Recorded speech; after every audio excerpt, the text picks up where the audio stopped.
Wait, you guys are here again. You're following me at this point. This is actually stalkerish behaviour. You're here. It's been every day this month. This is what's going on. Flat Earth expert Mark Sargent thinks the moon landing was a hoax. Technically, the moon itself is a hoax. Right, but betting with Sportsbet's new iPhone app? I could do this standing on my head. Thanks, Gravity. Sportsbet's new iPhone app. It's foolproof. The FTFE show. Welcome to the FTFE show. Welcome to the FTFE show. Earth ain't flat, evolution is real. Chemtrails don't exist, vaccines work. Climate change is happening, we landed on the moon. The FTFE show. Welcome to the FTFE show. Welcome to the FTFE show. Study is not alright. Baby, it's not alright.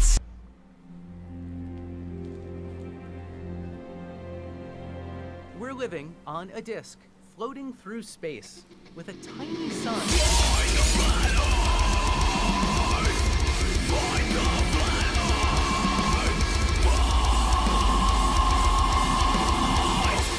Hey, I'm FTFE. Welcome back to the FTFE show. This is day 20 of Stream Every Day for a month, and I miss sleep. Today we're not doing Flat Earth, so you might not need your facepalm protection. We'll see how it goes. We're going to have a civilized discussion between a dinosaur that says the Earth is billions of years old and someone who's amazing at debunking Flat Earth that is a young Earth creationist, which is going to be very interesting. I'd like to welcome to the show, welcome back to the show, Dapper Dino, and our young Earth creationist for today, Peter. I always get your name, say it wrong. Markley, right? Yes, that's right. Markley, yes. Hi. I've got a friend with a surname of Markey, and I just always want to say that instead. Thank you guys. Hey, for at least on. it's not malarkey, like Nathan Thompson was saying. Well, it's alright. At least when you debated Nathan Thompson, he didn't just like beat a duck with a hammer instead of talking to you. Because that's how my debate on Modern Day Debate went with him. Dapper, how you doing, mate? Welcome back. Oh, I'm doing all right. It's nice to be back, especially so soon. It's only been, what, 2 days? Yeah, not enough time for you to get your human suit dry cleaned, unfortunately, right? Yeah, that's why I'm back in just my regular old me. So this is me on camera in my regular, real body, you know. Yeah, yes. He talks telepathically, just in case you're wondering why the mouth doesn't move. Yeah, it's very complicated. Don't worry about it. Yeah, you wouldn't understand, puny humans. It's a secret. And I just want to let everyone know, unfortunately, I will not be doing Star Trek this Friday, as I'm a dumbass and double booked myself. I agreed a while ago to debate about the final experiment on Modern Day Debate this Friday. So I will be, unfortunately, leaving my ship without a chief engineer. If I come back and there's any changes to the engine room, I am moving all of your bunks to the waste pipe department.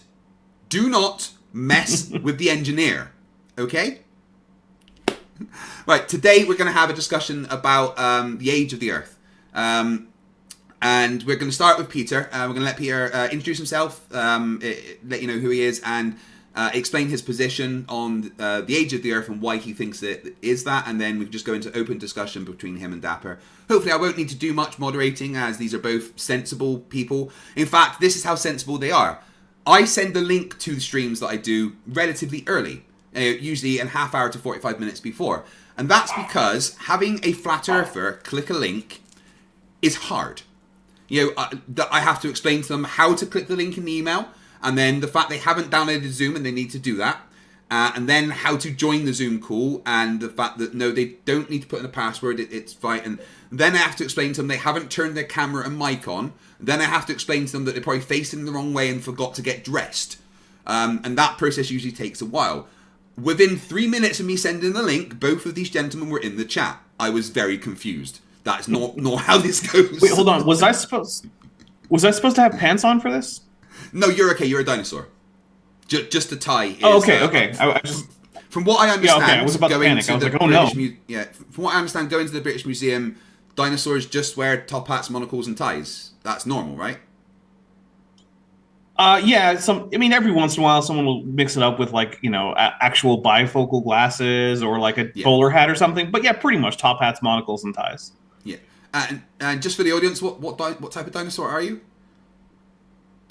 I am a Ceratosaurus nasicornis. Ah, and how old are you? Or Ceratosaurus, if you just want the genes. I'm about 150 million years old. It's hard to say exactly because, after such a long time, it's hard to keep track of the exact number of years. But yeah, about 150 million. It's going to be interesting because I think Peter may have some issues with that. So, Peter, over to you. Why don't you take the floor, introduce yourself, and explain your position on the Earth for us? All right. Well, I was raised as a fundamentalist Christian. I still am a fundamentalist Christian in many ways, but in the last 8 years, I feel like there have been a lot of sociological changes to the scene in this country. And so I've been kicked out of many former communities of conservative Christians, and now I'm frequently called a liberal by people who anyway, the point is though, I still believe in the Bible. I still believe every word is inspired by God. And for that reason, I don't believe in evolution because I believe Genesis is literal history. But obviously, the Bible does not say the Earth is flat, and so that leaves room for scientific inquiry on that question. And obviously, NASA has photos. It's a sphere.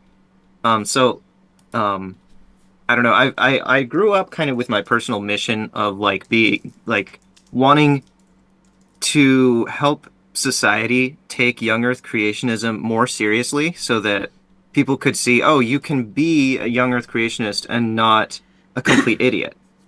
That was my personal mission when I was a kid. And then Flat Earth came along and it's like, oh, darn. That just kind of made a big setback in that mission. And so I'm basically on a indefinite side quest of trying to put out that fire, trying to help society, trying to help flat earthers stop being flat earthers. I don't know. I'm kind of losing track of what I'm saying here. So I don't have a lot of scientific reasons for my position on the age of the Earth. I used to be more up on that, like when I was a kid, like kind of in more, I guess, like fight mode on it. But obviously, the main reason that I believe in a young Earth is because of the Bible. And because I believe the Bible is a relevant source on that topic, because this is the past that we're talking about. We can't go into space and take a photograph of the origin of life. At least not on this planet. You could argue, like, okay, distant starlight, maybe we can zoom in on a distant exoplanet and watch the origin of life happen there, or, something. But that's all speculation. We don't have that evidence right now. The evidence we have does not include any direct observation of this question. So to me, that leaves room for historical documents like the Bible. And I do take it very seriously. I believe it should have room in the conversation. But I'm not in fight mode about that. Like I learned a lot from flat earthers about what not to do. And just trying to convince other people at any and every opportunity is one of those things that I've learned not to do. So I had a friend encourage me to have this conversation. I don't know that I would have done it otherwise. And I'm told that Dapper Dino is very cordial about it. And, Craig is a friend of Michael Toons, and anybody who's a friend of Michael Toons is friendly in my mind. So here I am. Well, cool. Thank you. First, I have to say, I don't know what you've been told. I'm actually a raging asshole, and we're going to talk about all this. No, I'm kidding. I'll be nice, I promise. So that was an interesting. It seemed to me like I probably expected it to be roughly that the Bible is your main reason for accepting the flat Earth, or sorry, the young Earth. That was an honest mistake. So I guess understand. what I would ask is, let's say that you found the Bible saying something that is very obviously not true.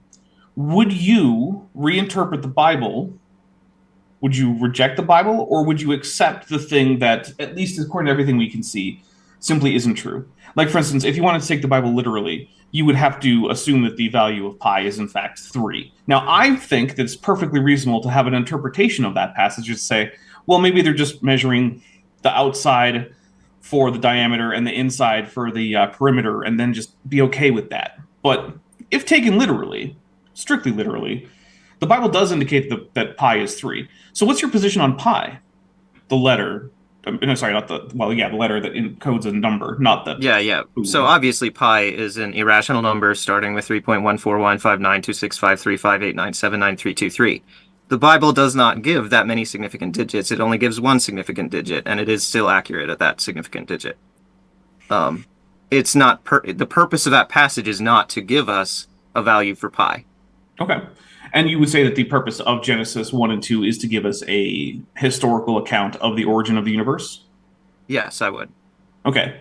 Does it bug you at all that at the time of the writing of the various parts of Genesis, that the idea of a history, in the sense that we have it modernly, really hadn't been invented yet, and that what we think of as histories at the time were mostly just polemical writings about, like socio-political and religio-political matters, and that it's very clear that much of Genesis was written in direct response to the socio-political situation of exilic Jews in the Babylonian exile and countering the theological claims of the Babylonian priests. Like that, how does that factor into this? I don't think that's accurate. Genesis was written long before the Babylonian exile. I mean, it demonstrably wasn't, but that's okay. So I guess what it really comes down to is what takes priority? Does physical reality take priority, or does a text take priority? My contention is always that any text which exists within physical reality must see priority to that physical reality, because it depends on that physical reality to exist in the first place. So, for instance, if there were no universe, or there were a universe that did not have consistent rules, then we would have no reason to think that the Bible could possibly exist. Since the universe does exist and seems to have reasonably consistent rules, and the Bible exists within it, then this measure by which we must decide what's true and not can't primarily be the Bible. It has to be reality. Would you disagree there? No, obviously, reality is, by definition, what's real. So the Bible is a document that records certain realities that we cannot directly observe. Okay. And sorry, go ahead. It references certain realities we can find evidence for archaeologically and historically, but it also references some we cannot, and I believe it passes the test of credibility on those topics. On the topics for which we found positive evidence? Well, for all topics it addresses, but I was referring specifically to the ones that we cannot find evidence for directly. So, Okay. yeah. So what that says to me is that since you would say that physical reality is prior to the Bible, and that if some physical reality contradicted at least your interpretation, that we should favor the evidence of physical reality, right?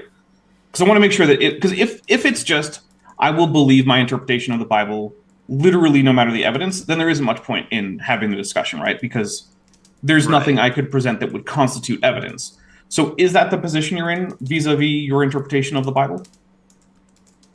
I'm sorry, I lost track of exactly what you... No, that's no worries. So if you were to find physical evidence that contradicted your interpretation of the Bible, at least, would that cause you to reject the physical evidence? Or would it you... That would call... If it was undeniable physical evidence, it would call into question my interpretation. Because I think it's... And we do this with any text that we respect. The the way to be most fair to a text is to find the most plausible, or the interpretation that agrees the best with all of the other information that we have. So if our friend texts us but has a typo in their text message and we have to figure out like or uses a word that's ambiguous, let's say, and like there's one interpretation of that text that makes no sense and another interpretation that makes perfect sense, why on earth would we choose the interpretation that makes no sense? Like, and I think the same is true of the Bible. If we find undeniable physical reality that contradicts our interpretation of the Bible, but there's another interpretation we can find that makes good sense with that reality, then obviously the most fair choice is to assume the Bible author meant the thing that makes sense. Okay, so what I'm going to go with then is to say that in that case, what we should focus on is primarily on scientific reasons to determine, or scientific ways that we can determine things like age or duration, or maybe putting minimums on certain processes and things like that. Because if it is true that you are willing to change your interpretation of the Bible in the face of evidence that contradicts your previous interpretation, then we don't have to worry too much about the exact text of the Bible because you're willing to reinterpret it, and I'm perfectly happy to let you do that. So what I would say then, I will try to caution you that it's not that simple, and I don't know that it makes sense to have, like, it sounds like you have a lot of ambition for this conversation just from the tone, and maybe I'm wrong, but like I don't expect to have my mind changed in this conversation. I don't expect you to. I'm just wanting to get to a point where we know what we can discuss that is relevant. Because to me, the exact text of, say, Genesis 1 or 2 is not terribly relevant, given that there are scientific aspects to this question. I do wish, though, we had lingered just a moment longer when you said that it's demonstrably not true that Genesis was written long before the Babylonian exile, because I think there is more to talk about there. Well, I mean, if you wanted to have a when was Genesis written discussion, we could probably set that up. I don't know if Craig would want to host it. It seems a little pretty far off topic for him, but maybe he would. I don't know. That does seem like it would be a different discussion. Yeah, I guess you're right.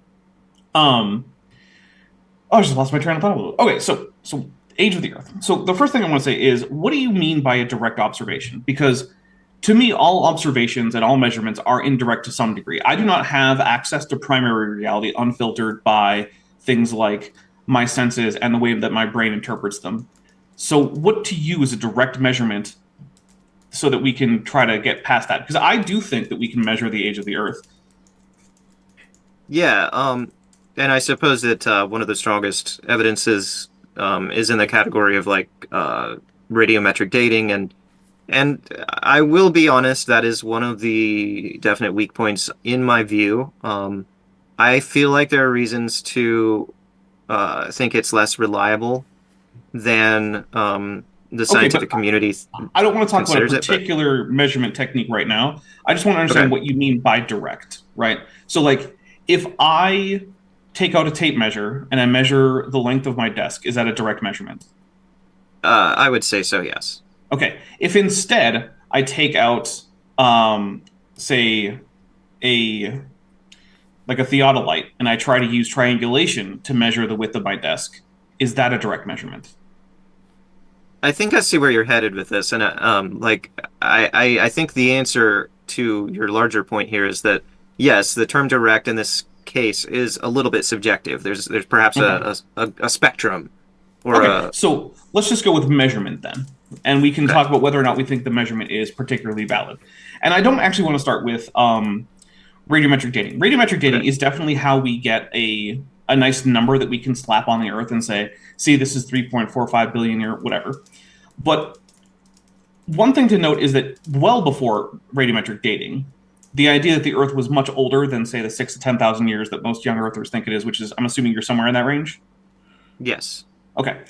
That idea was already largely abandoned in academia and geology and physics and whatnot for much more basic reasons. Reasons like just the amount of time it would take for the Earth to look like it does now is too long because of physics. So, for instance, the fastest that we can determine based on physics for things like limestone to deposit, and in this case we're talking about biogenic limestone, which is the vast majority of it, is at about a centimeter per millennium. And we have multiple layers of limestone that formed at different times, because they're not the same layer, they're at different parts of the geological column, that are themselves hundreds of meters thick, which means that just the limestone on Earth to form, under ideal conditions, which means warm, calm water that's slightly but not too acidic, so flood right out, any kind of stormy environment, not going to be the maximum deposition rate. Any kind of cold water, not maximum deposition rate. So all those things will push the deposition rate to be longer. So at the minimum, we have hundreds of thousands of years worth of limestone just on Earth. And we don't need radiometric dating.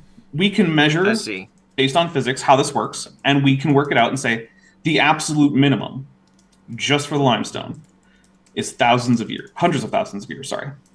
Okay, but that's still... it like I have to be so careful, and this is one of the reasons why I don't like talking about this in any kind of like debate sense anymore, is because I'm still working through, just personally, what is a tactic that sounds like a flat earther and what is a tactic that is actually rational, you know? It's only been in the last few years that I've really had to see and confront the reality that flat Earth, this flat Earth movement is, you know, exists, and that there are people like that in our world. And so it's been a very recent thing for me after, like I said, like my entire life being raised as a young Earth creationist and starting out in fight mode when I was a young teen, and gradually coming to my own conclusions and my own convictions, and then like being confident, but then learning to shut my mouth sometimes, you know, because it's not helpful.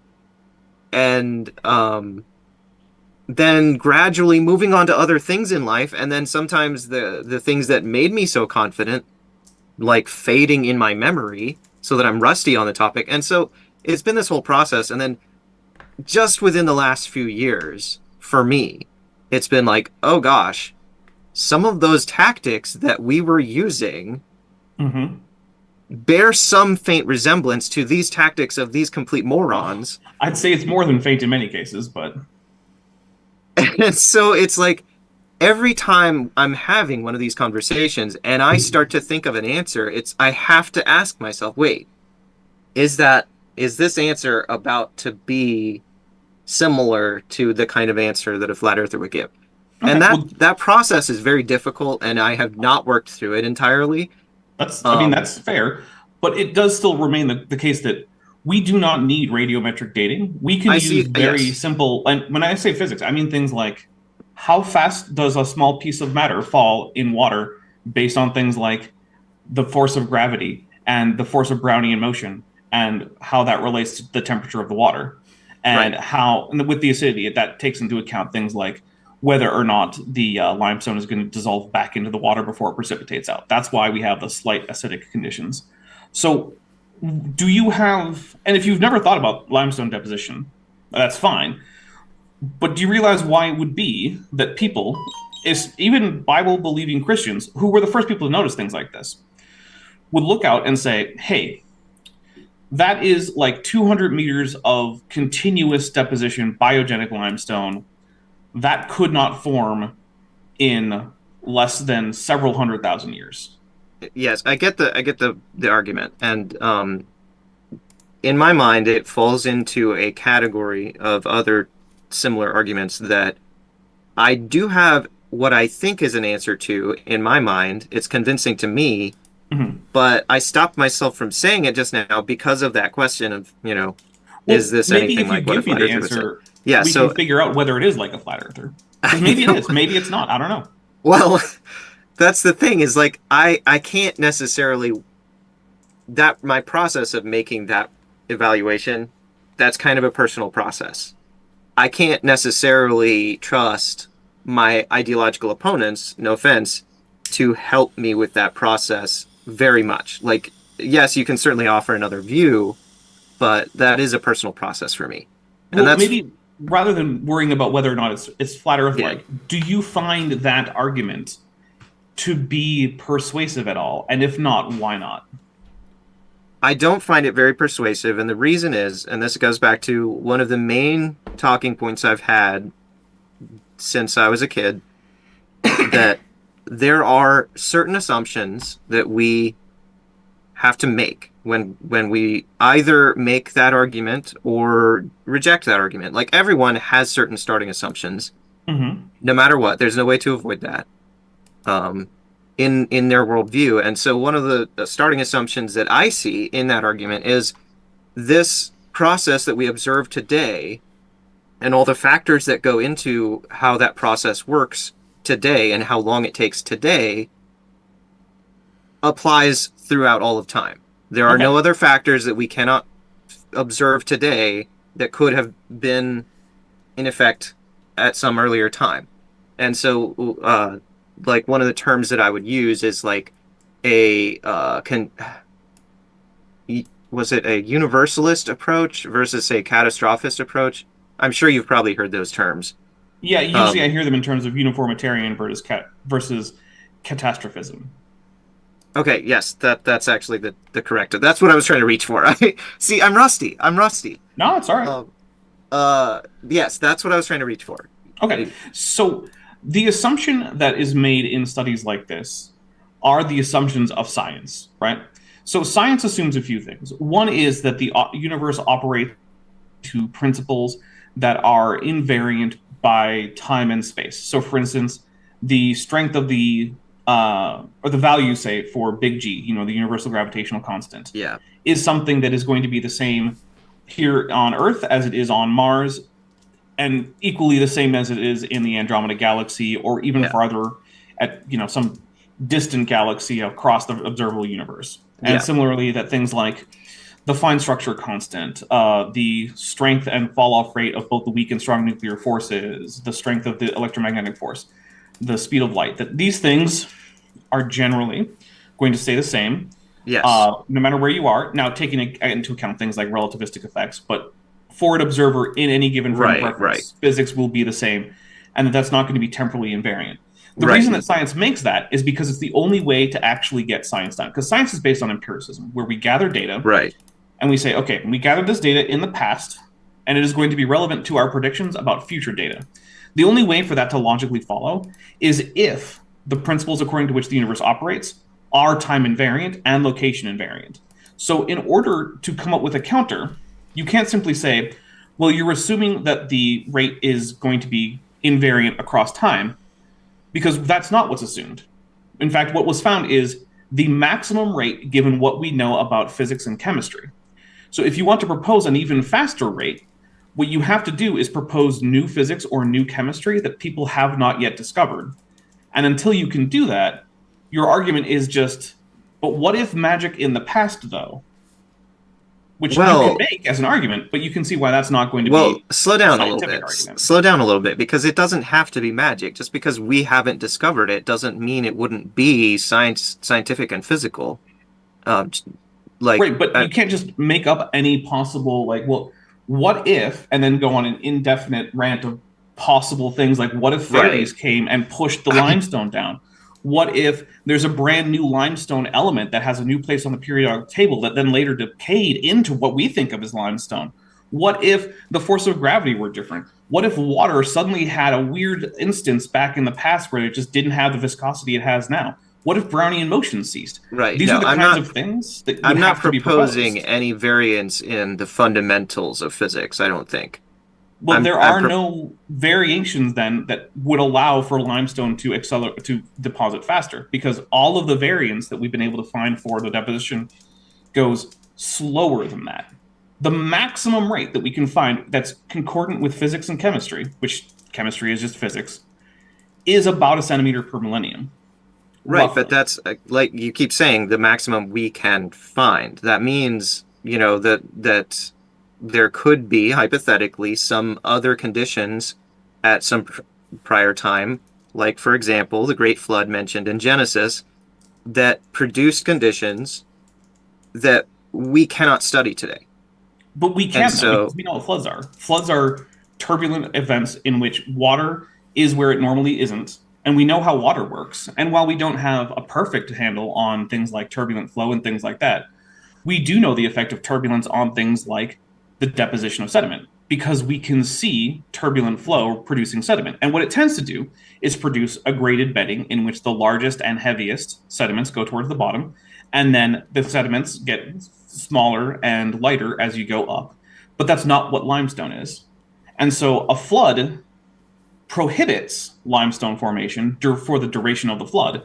And in order to say that, in fact, it could accelerate limestone, you would have to come up with brand new physics for that, because we know what turbulent water does, and it does not accelerate the deposition of non-graded small grain sizes, especially with grains that are liable to dissolve back into water given variation in pH, which floods also tend to have, because they're mixing up water and sediment from multiple locations, which tends to cause, a lot of fluctuations in things like pH and temperature.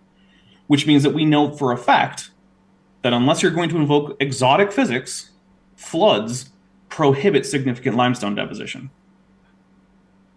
well, and here's where I'll just have to say I don't have an answer. I don't know I personally think that you're underselling a little bit the foreignness of the conditions that are described in Genesis, but obviously that's something of a hypothetical, Well, I don't perhaps think a I rescuing am. device for me or whatever. But I don't think I am, and let me tell you why. So this is connected to radioisotope dating, but it's not exactly the same thing. So a little while back, there was a group of young Earth creationists, like professionals, people with letters after their name, like PhD, who conducted a very, I think it was almost like a decade-long project called the Radioisotope and the Age of the Earth Project, or whatever, RATE. They did the RATE project. And they I published think their I've heard of results. this. Okay. Well, in their results, they indicated a few things. One of which was that, in fact, the amount of radiation was consistent with an ancient age of the Earth, and that they did not have a solution to the problem of dissipating all of the heat from all the processes that they said, based on their flood model, happened during the flood year, and that they would have to rely on exotic physics. That's where I got that phrase, is from the RATE project. What exotic physics means is just new physics that no one has ever thought of and that violate our current understanding of physics. Right. So the conclusion of the RATE project was, we need magic, or the Earth looks old. And so when a whole bunch of people who not only have degrees in this subject, but who also are strongly motivated to find any reason that the science could point towards a young Earth, come back and basically admit defeat sans magic, I feel pretty confident in saying that, yeah, all of the actual scientific evidence points towards an old Earth. And I don't get that necessarily. Well, I don't only get that from, conventional scientists. I get that from the top names in young Earth creationism, because that's the conclusion they were forced into. Yeah.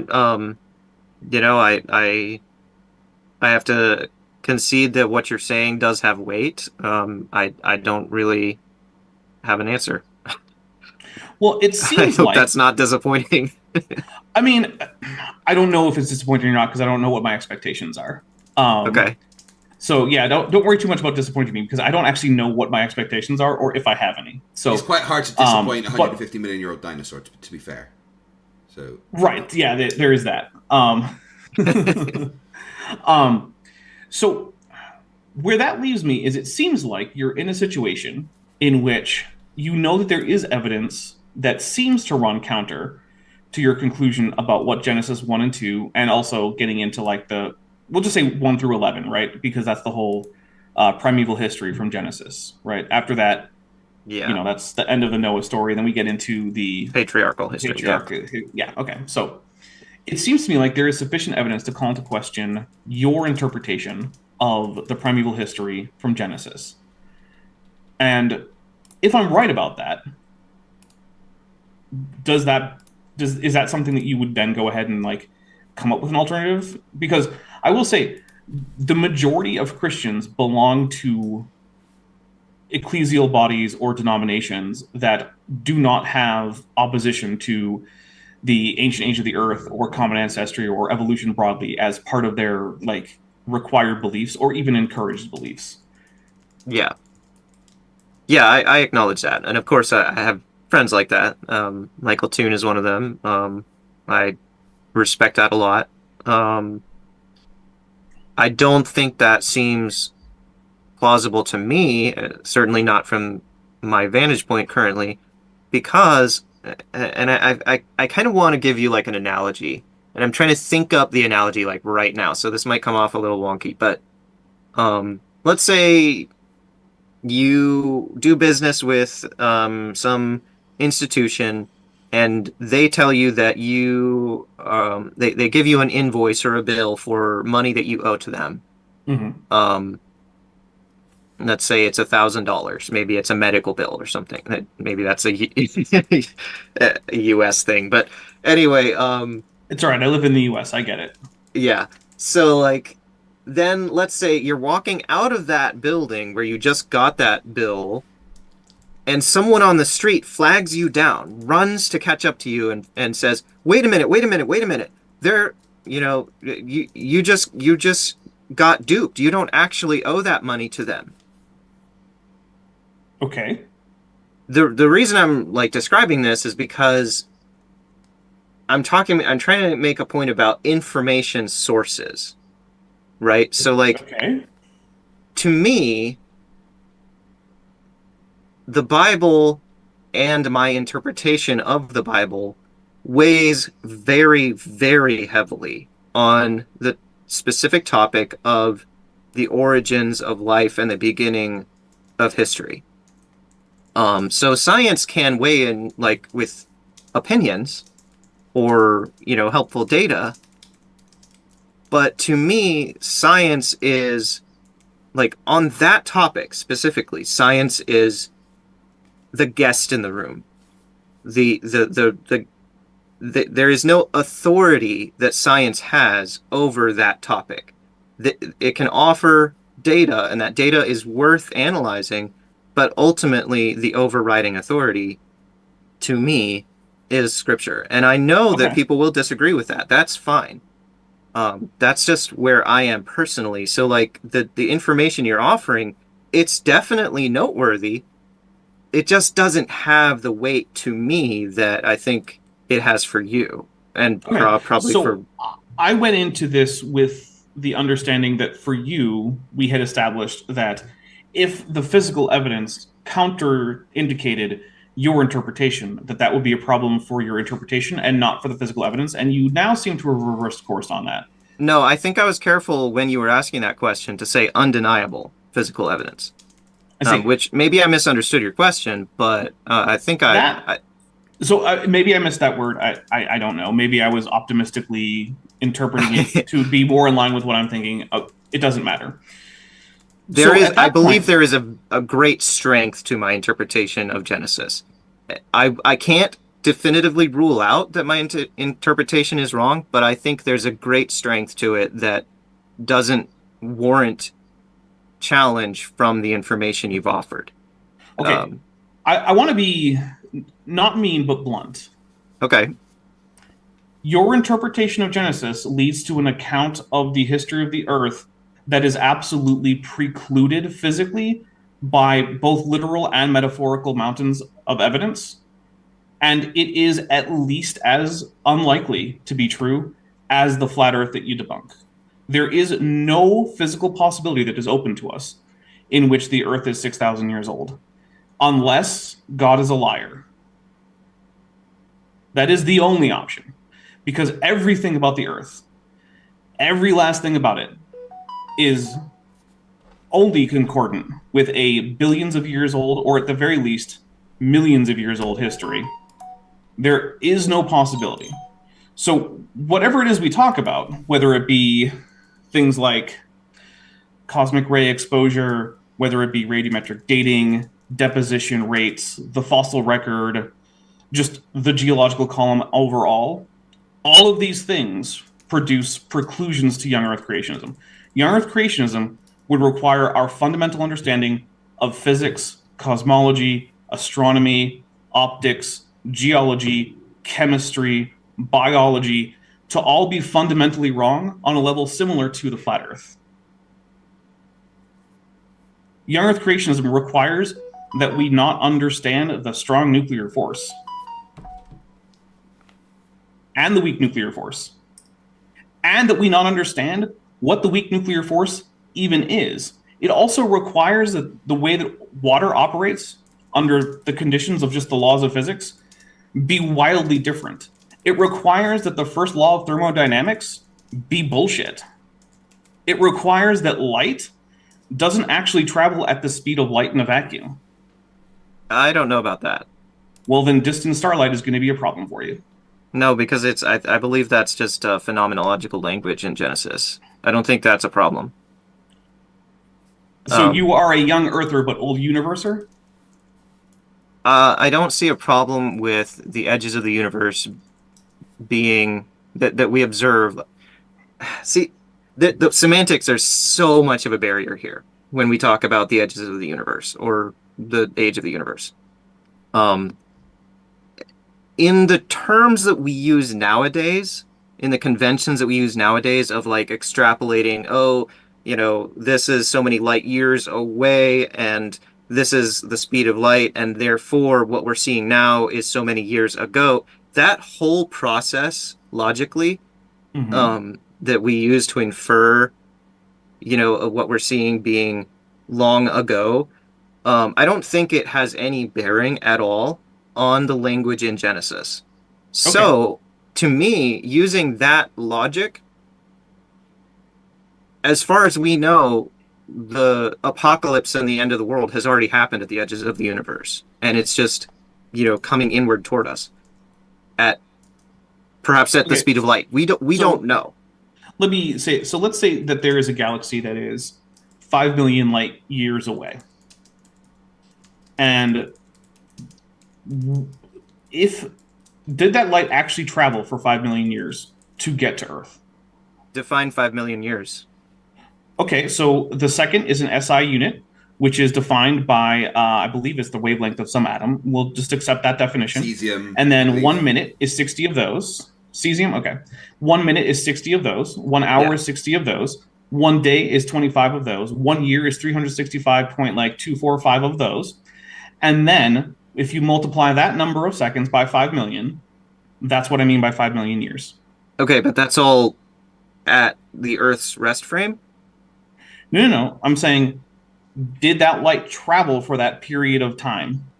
Well, the light itself doesn't necessarily experience time the same way that we would. So you have to be referring to an observer on Earth, right? Let's say you're an observer. Was there in a galaxy 5 million light years away to be an observer in when that light was emitted?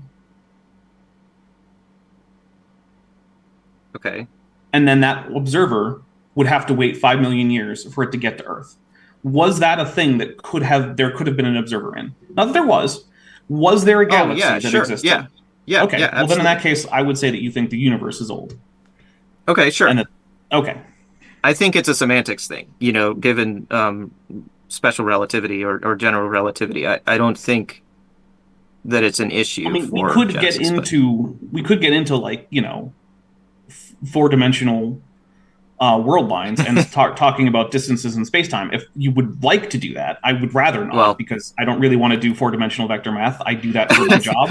Also, so it's probably my education on it might be a barrier for us to go there, but okay, so we can be okay with the old Earth. So fair enough. I will. You mean old universe? Yeah, I'm sorry, old universe.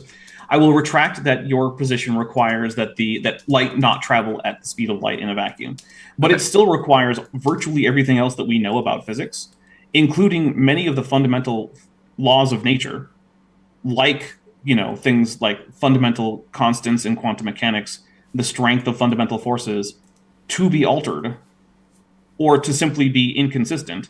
And at that point, we can't do science. Because remember, if we're going to do science at all, we have to start with the assumption that the ways in which the universe operate are going to be consistent.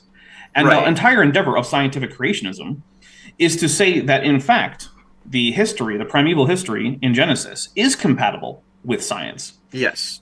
So how do we do that? Because I've picked limestone as my first example, and basically the response was, well, maybe things were different in the past. And when I pointed out that this is based on very fundamental aspects of physics, like the viscosity of water, how Brownian motion works, how gravity works, how chemistry works, you basically said, well, maybe there's just something else. And to me, that just says, well, maybe physics was different in the past, which takes us outside the realm of science, which means that it's not actually true that you would ever accept physical evidence over your interpretation of the Bible, because if you're willing to change physics, then it's literally impossible for physical evidence to overcome that amount of willingness to disregard science, which I will point out is in fact pretty flat earthery. Yeah, I'm sure that it seems that way to you, and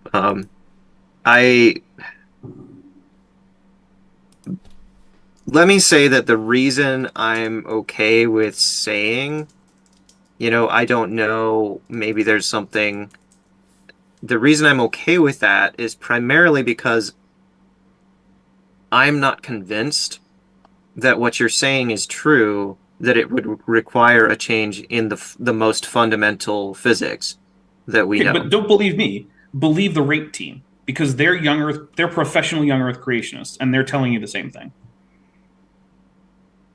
Do you mind if okay. I ask a question? I mean, is it okay if I ask a quick question at this point? Because one of the things that always confuses me about young Earth creationism is the fact that, for me, the existence of lead, it is a slam dunk evidence that the Earth is billions of years old, because lead can only exist after a bunch of other elements have broken down before it, which takes an extremely long time to happen. So how is there such an abundance of an element that can only exist after radiometric decay happening a bunch of times that takes such a long time? Okay, that seems to me like a much more naive question, forgive me for the term, than what he was asking about limestone, because he said limestone is related to biology. But it is lead, one of the reasons I picked it, yeah. Yeah, lead is simply an element, so there's nothing about it that implies some forensic meaning, like this only could exist by this process. The creationist contention is that everything about the very beginning of the world was a miracle of God. So why on earth would it be a problem for creationism that there's too much lead? God could have just made some of it at the beginning. Well, that's not a problem to me at all. Could you possibly define miracle for me, and what that actually means in the sense of creating the world?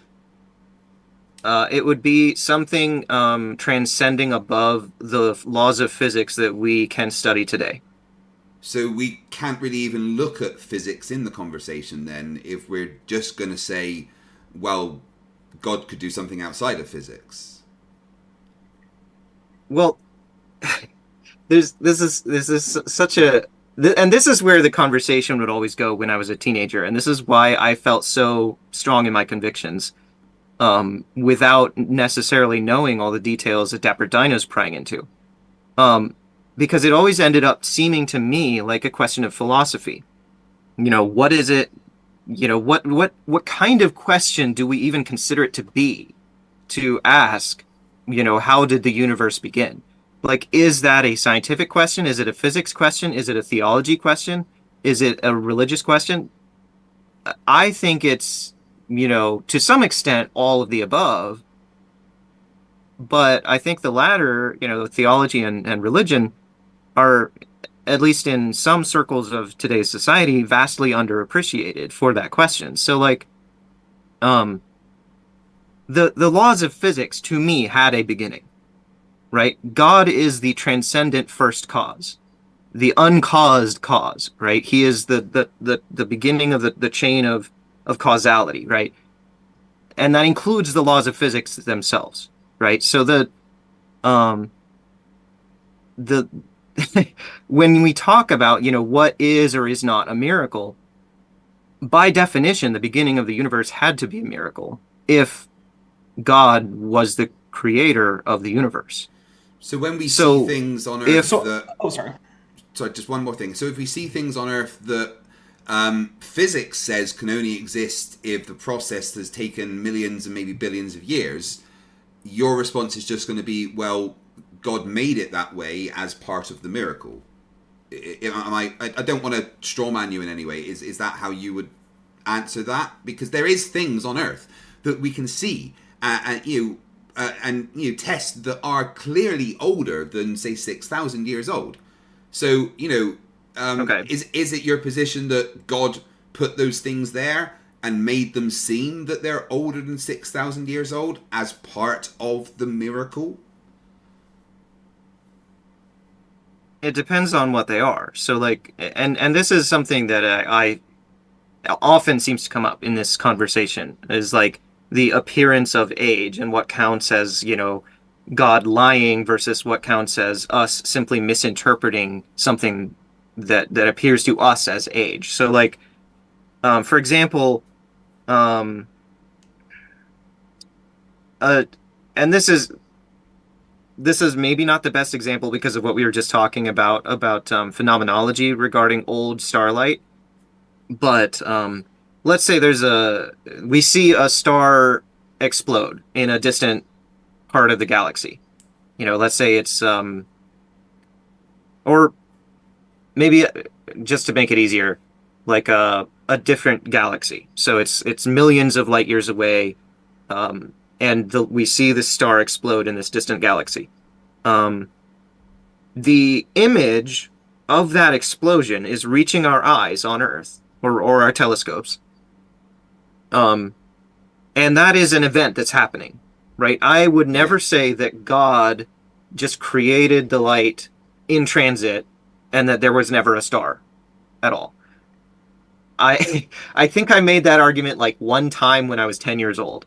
And then somebody, walked me through the logic of it and pointed out that it does make God into a liar. And I was like, oh, that is a bad argument. So I would never say that. However, there's some gray area when we're talking about, for example, tree rings, and I'm not aware of any tree rings being, countable past, 6,000 years, but let's say they were, for the sake of argument, like as an example, tree rings seem to encode certain information, like how much rainfall there was on a certain year and that sort of thing. And it's like, if God created a tree with tree rings that were different widths that we then interpret as rainfall during years that never happened, would that make God a liar? Well, that's a gray area. I don't know if it would or not, because that's, I don't think it's a gray area. I think that's a definitive yes. Because the thing is, God wouldn't have to do that if he's all powerful. He could just make an adult tree that didn't have rings. Similarly, if God had created Adam with scars from injuries that he never had, I think that would be a dishonest thing to do. Well, right, but what is it about tree rings that would imply on God's part, you should read these as information that's not true? Because that's what tree rings do. They tell us about the life history of a tree. And if there is no life history of the tree, then there's no reason for the tree rings. And if God created a false life history... That's what we use them for. It's not just what we use them for. It's how they're produced. The fact that humans use them that way is a byproduct of the fact that that's what they are. Tree rings are what happens when trees undergo periods of growth and stasis on the basis of the environment around them, which typically happens in annual cycles. Now, it can happen a little bit differently than that, depending on the weather and whatnot. But overall, what happens is during the time when the tree is growing during the year, it starts to produce a new ring. Then as it stops, it produces the darker section as it slows down. And then the next year it speeds back up and you get a ring. That's how rings are produced. The only reason humans care about them in terms of dating is because they're produced that way. And so if God produces rings, they're not produced this way, but that show an evident history anyway, because remember, that's how tree rings form in the first place. That is God giving a fictional account of the life of that tree. Just like if he wrote a book that had a fictional author that just appeared last Thursday and changed your memory to remember that book always having existed, that's God lying to you. Right. And I think that this is an important juncture in our conversation, because this reveals a certain disagreement that I think we have. I might agree with you about tree rings. That's why I said that they're in a gray area for me. Like, I think I might, if I, with tree rings in particular, if I had to pick only one of the two categories, then I might lean toward, like, yes, those are actual records of events, and God could not make a tree that already had rings in it. But I don't know that for sure. Like, let me look toward the more extreme opposite end, okay? In Genesis, it says God formed Adam from the dust of the ground, and it says that he made the animals and the beasts of the field and the birds of the air, and somehow that probably includes something resembling a chicken, for example. So, you know, your argument to me sounds a little bit like if you were to say, we only see chickens come from eggs. Therefore, if God made a chicken, that would be him lying to us. Okay, let me clarify. I don't think that creating a universe, even one in which things are already set up, say, for humans, is a necessarily dishonest thing on the part of God. What I mean is, any aspect of the universe which is the result of a process that is known to take time, which does not need to give the indications of that time, but that includes those indications anyway, is a dishonest thing. So, for instance, God could presumably make a tree that simply only has one big ring, but that's the size of an adult tree that had been there for 40 years. God could form an adult human out of whatever without giving him any of the scars that he might have acquired in an actual life of, say, 30 years. God could create an adult chicken that similarly wouldn't have any scars or healed broken bones. And yeah, sure, it would look like a chicken that came from an egg, but that's only of necessity. However, the world is full of things that there does not seem to be any particular necessity for, that indicate long processes, which on their own indicate that that's at least how old the Earth is, unless God set up the evidence to make the Earth look older than it is unnecessarily. So it's the necessary part that's important for me. And to be fair, I did not express that terribly well at the outset. So no, I don't think making a chicken is dishonest because chickens come from eggs. However, if that chicken were made as a baby chick that never hatched, but he made the egg anyway, and there was a bunch of eggshells, that would seem dishonest. Yeah, I can imagine that. But I want to point out, this is why when I was talking to you and we talked about limestone, we came to an impasse where I just didn't know how to answer you. But the reason we started talking about this, like what counts as God lying versus not, is because Craig brought up lead. And I don't think simply the existence of a certain amount of a certain element in the earth would imply anything about the age of that element. Like, God could just create that amount of the element. I don't see any issue with that at all. Okay, well, let's zoom in on a more specific example than just the bare existence of lead. Let's take a look at the Oklo reactor. So the Oklo reactor is a now extinct but formerly active fission reactor in which uranium was induced to fission by the moderation of neutrons through water in a similar manner to modern water-cooled and moderated fission reactors that we use commercially or militarily in some cases, but that was actually a natural formation. And the reason it was detected was because it had an unusual isotope ratio in uranium, despite being rich in uranium. And the ratio was consistent with spent fuel from a nuclear reactor. And so then it was investigated and found that, in fact, we found the products of decay chains from fission events from uranium, because that's all well documented, right? Nuclear power is a thing. I used to be a nuclear technician. Craig also has a history in the nuclear energy field. So we both know that, it's well characterized, the typical things that uranium fissions into, what those decay chain products are, what they ultimately end in, what kind of isotopic ratios you expect in spent fuel. And all of this lined up with a reactor that had been operating for longer than you think the universe has been around a longer ago than you think the universe has been around. Why did God make a fake? I'm so sorry. I think I'm going to need you to dumb that down a little for me. Okay, so nuclear reactors, fission reactors work like this, right? Every once in a while, a uranium atom will split apart and it will release 2 or more daughter elements, as well as a few neutrons that go flying around. Right? They call that spontaneous fission, right? Right. Now, those neutrons are flying around at extremely high speed that make them unlikely to interact with other uranium nuclei. But if they interact first with a bit of water, they can lower their energy levels enough that rather than just kind of shooting right through uranium nuclei, instead they get absorbed, transferring that energy, which then destabilizes that particular nucleus, which then is more likely to fission. That's induced fission. Okay. Now, we can tell if a sample of uranium has undergone induced fission because different isotopes of uranium are more or less likely to undergo induced fission based on moderation of water for those neutrons. So you can take a sample of uranium and say, has this undergone induced fission, yes or no? And you can check that by just looking at the isotopic ratios. Okay. When in Oklo, people were digging for fissile uranium, they were hoping to enrich this uranium for use in nuclear fuel. They found it had already been depleted. It had already been used for induced fission. And they said, okay, that doesn't make a whole lot of sense, but let's check the other decay products to see if they're also there. Because we know when uranium fissions, we know what it tends to fission into. We know what those things decay into. We know what the end result of those decay products are. We know what ratios they should be there in. Okay. Because we do this ourselves. And when that was checked, it turned out that yes, this was a naturally occurring fission reactor that by all indications had run for longer than 6,000 years. In fact, it had run for millions of years. And it had done so billions of years ago. Why did God place a spent nuclear reactor that gives every indication of having run for longer than he says the universe has existed?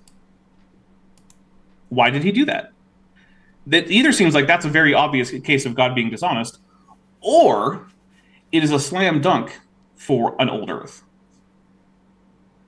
I mean, well, where my mind goes is like this probably falls under the category generally of radiometric dating. Like, Nope.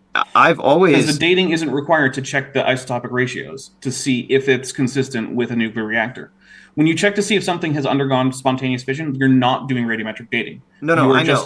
Okay. I meant like rhetorically, it falls under that same category. Like, because of physics.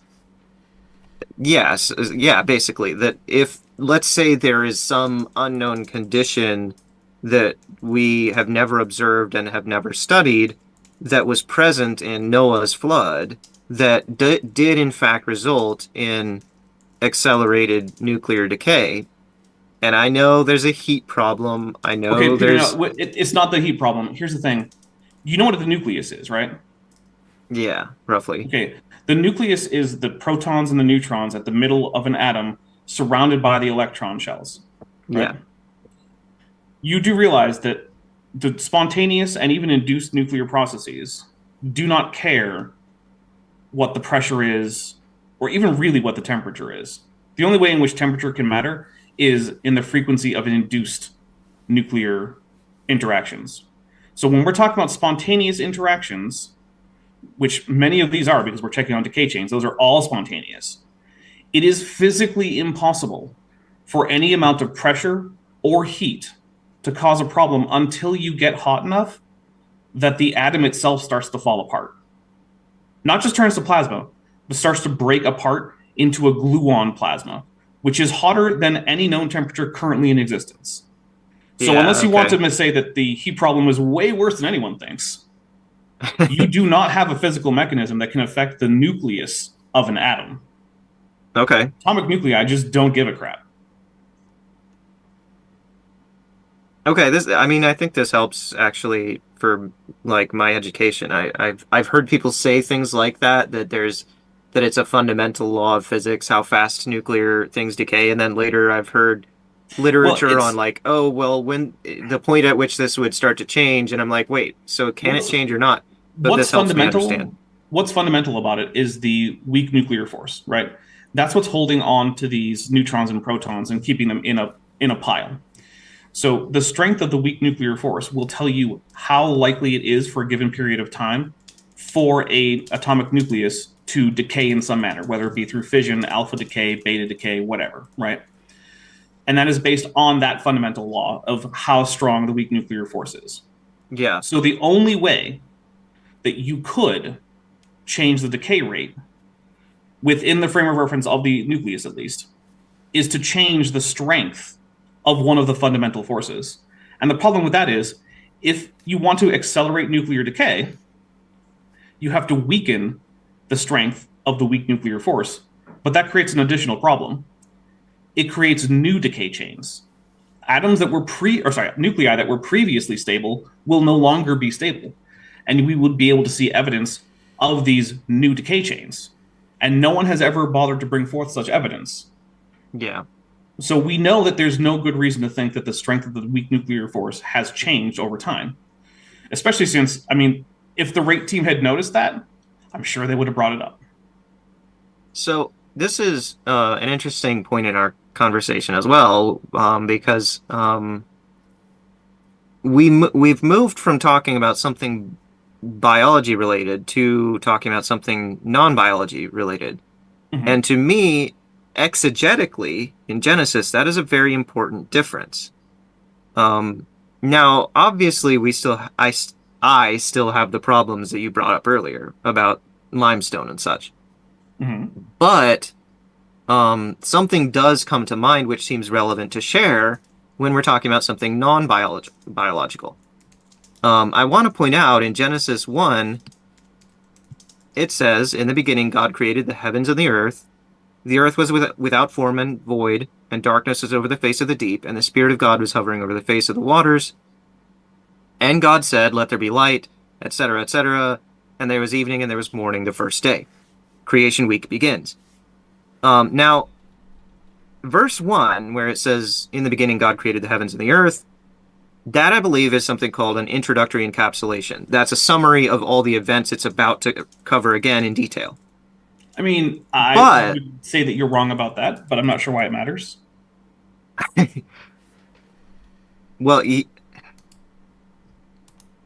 okay, let me get on with what I was saying.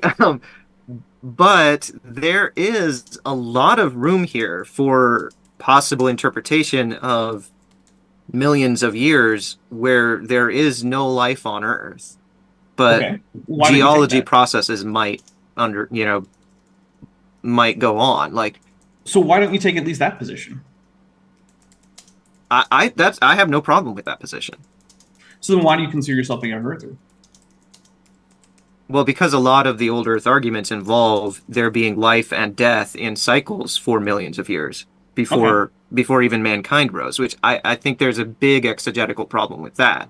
So can we say that you are a old earther, young lifer? I mean, I guess if we want to get that. Well, because so typically the young Earth specific. creationist position tends to be that the universe, the Earth, and life are all young, but those are technically separable items, right? You could believe Sure. that in descending order, right? You could say that the universe is old, but the Earth and life are together young, or you could say that the Earth is old and the universe is old, but that life is relatively young. So Sure, I guess. I mean, so, and I would say that going from everything's young and then going to, well, the universe is old is an improvement in terms of accepting the scientific evidence. And I would say that we're doing what I would consider, maybe you would disagree, progress in that you are currently at least open to an old physical Earth and an old physically existing universe. But now the question is, has life existed for, say, more than 10,000 years? yeah, and this is why at the beginning I emphasized my reason for being a young Earth creationist is rooted in this text. I hold this text as sacred, and I believe that it's true. And so the question becomes, what is the meaning of this text? For me, that's what the question is. And so if I find some way to adjust my understanding of the text so that the text is still held in high regard, still taken at face value, but it agrees with what we observe in nature, then absolutely that is the correct position in my mind. And so what is wrong with the interpretation that this text is primarily an ideological text that is there to inform believers about what their proper relationship with God and the natural world is, and the proper relationship between God and the natural world and humans? And also, you can go ahead with various typological interpretations about, Jesus being typified in Adam and, things like that.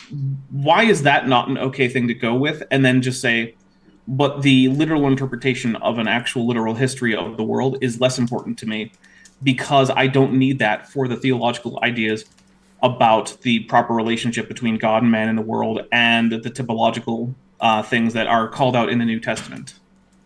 Because none of that depends strictly on the literal history of Genesis 1 and 2.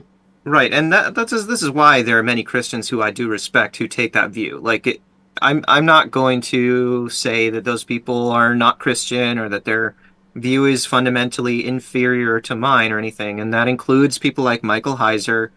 Rest in peace. Yes. So, there are reasons why I disagree with him, and one thing, and this is one thing I was going to bring up earlier, but like we were saying maybe that's a topic for another day. You were kind of making thrusts and assertions on the text here that I believe are coming from a place of historical criticism. It's a historical critical approach. And, I have a history degree, so it does help. Well, I'm referring to a specific movement, coming from 19th century Germany. It's also called higher criticism. Mm-hmm. Do you know what I'm referring to? Yeah, it's higher criticism is a good way, but right now it's basically just biblical scholarship is what it is. Well, I disagree with that approach to biblical history. Okay. I don't accept that. I think it comes from a fundamental place of skepticism. Now, of course, Michael Heiser accepted historical criticism, and he was a genuine Christian. I would never say that he was like a fake Christian or anything, and that's fine. Like, if Christians want to accept that, but I don't think that's a valid source of scholarship for this text, personally. So taking history and textual analysis seriously is not something we should do with the Bible. I don't think that's a fair way to characterize it. I do, though, because the thing is, everyone who has an alternate take on that, it just comes back to, well, I believe what I believe about the text, and that's incompatible with what we're getting from things like archaeology, textual analysis, and history. Therefore, I reject those things, and I will come up with an alternative explanation, which, while perhaps not impossible, is not supported by the data, but I choose to accept it anyway. And I'm not going to tell you you can't do that. You absolutely can. But what I am going to tell you is that if one of your goals is to be as little like a flat earther as possible, that is not a great way to go about it. Because what that is it is literally just taking a conclusion that you like on the basis of your theology, which you did not derive simply from a sober reading of the universe around you and this particular text. That was something that was handed down to you through a theological tradition. And you've decided that that is going to be more important to me than following the data where they lead. Because I can tell you right now, no one who follows the data where they lead comes out with a mosaic authorship for Genesis. I don't think that's taking the text. Guys, we've got about 10 minutes left of open discussion, and then we're going to read some questions, okay? Okay. All right, sorry, Peter. Yeah, we are probably starting to get into the weeds a little bit here anyway, so. Because basically what I'm saying is, it seems like, despite your protestations to otherwise, that what I'm seeing in your rhetoric today really does come down to you have decided that a certain thing is true, and it is less important to you to follow the evidence than to come up with anything that will let you keep believing that, as long as it's not logically impossible. But that's not what science is. And if you want to have a scientific outlook, which you don't have to, but if that's what you do want to do, then you have to follow the evidence to where it most likely leads, rather than clinging to some possibility that you can say, well, look, I've shown that it's not completely impossible that Moses was a guy who wrote Genesis through the dictates of the Holy Spirit to make sure he got it physically accurate, even though the physical evidence on Earth doesn't quite comport with that. I'm okay because we'll just add in a whole bunch of miracles. All of that is basically just the same thing as someone saying, well, yeah, I know my model doesn't actually account for a midnight sun in Antarctica, but I'm sure I can come up with some excuse. I would not characterize it that way, but I know, but that's because it's your bias. That's the reason. Everyone, I'm not going to say everyone, but the chat is noticing that that is in fact your bias, and that yes, you are in fact acting like a flat earther when it comes to this topic. Yeah, I suppose that was the inevitable conclusion of this conversation. Possibly. I hope I wasn't too mean about getting there, though. No, you're fine. Thank you. So do you see why it is that everyone, and I mean, by everyone, I'm being a bit hyperbolic, but do you see why it is that the general consensus seems to be that you are, in fact, giving the same kinds of arguments that flat earthers give, just about a different topic? Yeah. Okay. And also, I agree with the flat earthers that the Bible, at least in the Old Testament, does, in fact, strongly imply that the earth is flat. Well, of course, because historical criticism would lead you there, just like it did with Michael Heiser. However, I do want to point out that is still a non-robothemist flat model. Oh, yeah, it is. The flat earthers are wrong about the biblical flat earth. Yeah. The biblical flat earth has a sun that sets, and it would not have had time zones. Which is, frankly, more scientific. Yeah, it's as long as you don't travel too widely and don't have a way to check time in an objective manner that doesn't rely on just your subjective senses, yeah, it would be virtually impossible for someone who never really left, like, the few miles surrounding their Near Eastern Iron Age village to distinguish between the flat earth and the round earth. Because, like, even a couple of days ago when I was talking to Craig about how easy it is to show that the earth is round, my example was call someone in a different time zone. You can't do that in the Iron Age. So I literally did that in my first flat Earth debunk video. I called two different people, one in the UK and one in the United Arab Emirates. Oh, very nice. So that's one of the countries I've been to. I had fun there. I feel like I don't need to go back. I bet if you guys both look out your windows right now, it's light, isn't it? Or just getting dark? Yeah, it is light here. It'll be dark here in about, I think, a couple hours. Yeah, it's been dark here for about 6 hours. Yeah. Yep. And so I'll grant you, like, I don't blame the biblical authors for having a flat earth worldview. Like, I think that is the reasonable conclusion for them to come to. I just think that when people say that that is not the conclusion that they came to, and that they didn't indicate that in the text, I think they're wrong about that. And the only arguments I've seen to counter that come down to, well, I don't know much Hebrew, but these translators translated it in a way that's compatible with the globe, which to me isn't much of an argument. I mean, I don't think the text argues for a globe either. I don't think it argues for a globe. I think it assumes a globe. Wait, do you mean flat? Sorry, a flat earth. Sorry. I don't think it argues for the shape of the earth. I think it assumes a flat earth. Right. I misspoke. So what I was saying is I don't see any text that specifies that it's a globe. Some people try to shoehorn that in, and I don't see it. So, all right. But yeah, I would say that maybe this is a topic to dive into. Start with the universe, right? Like, are you okay with an old universe? If that's okay, then okay, move on to the physical earth, and then if you come to a conclusion about the physical earth being old, then you can move into biology. And if at some point you have hang-ups where you're not sure what's going on, you can always reach out. I'm around. I might want to have some conversations publicly, just, so I have content, but still, because I do think that if you decide to, like you did with the shape of the earth, rather than simply accept a particular position because it is the easy position to come to on the basis of a text, if instead you decide that you're willing to set aside the easiest interpretation of that text and look at the physical evidence and accept that scientific principles are generally valid, because, I mean, they continue to work, we're using them to talk right now, then I do think it will be inevitable that you will have to come to the conclusion that the earth is old, that life is old, and that, yes, there has been death for billions of years, really, and that however much discomfort that might cause you in terms of your theology, you're just going to have to figure that out. But the good news is, if you want to stay a Christian, which I don't particularly care either way, but if you do want to, you can check out Biologos for theistic evolution resources from a particularly Protestant standpoint. And if you are not a Protestant, which seems like you probably are, but if you're not, there are other organizations, like the Catholic Church hasn't been insisting on creationism for a very long time. If you happen to be like Eastern Orthodox, they just don't seem to care very much about the question. I don't think I've ever heard one of them really discuss it much, except a few who have complained about evolution and just said, well, Saint so-and-so said no, which I don't really consider to be much of a discussion, but whatever. Right, I think that's a good point to... No offense, but I don't really... Yeah, I don't really want that advice. I appreciate where it's coming from, but this is gonna have to be my personal. Yeah, I understand that it's a very personal journey journey for you. But it's a good point to stop the back and forth conversation. And I've got to say, guys, that it is nice, it's refreshing, and different to be involved in a conversation where, you know, two people can actually act like adults.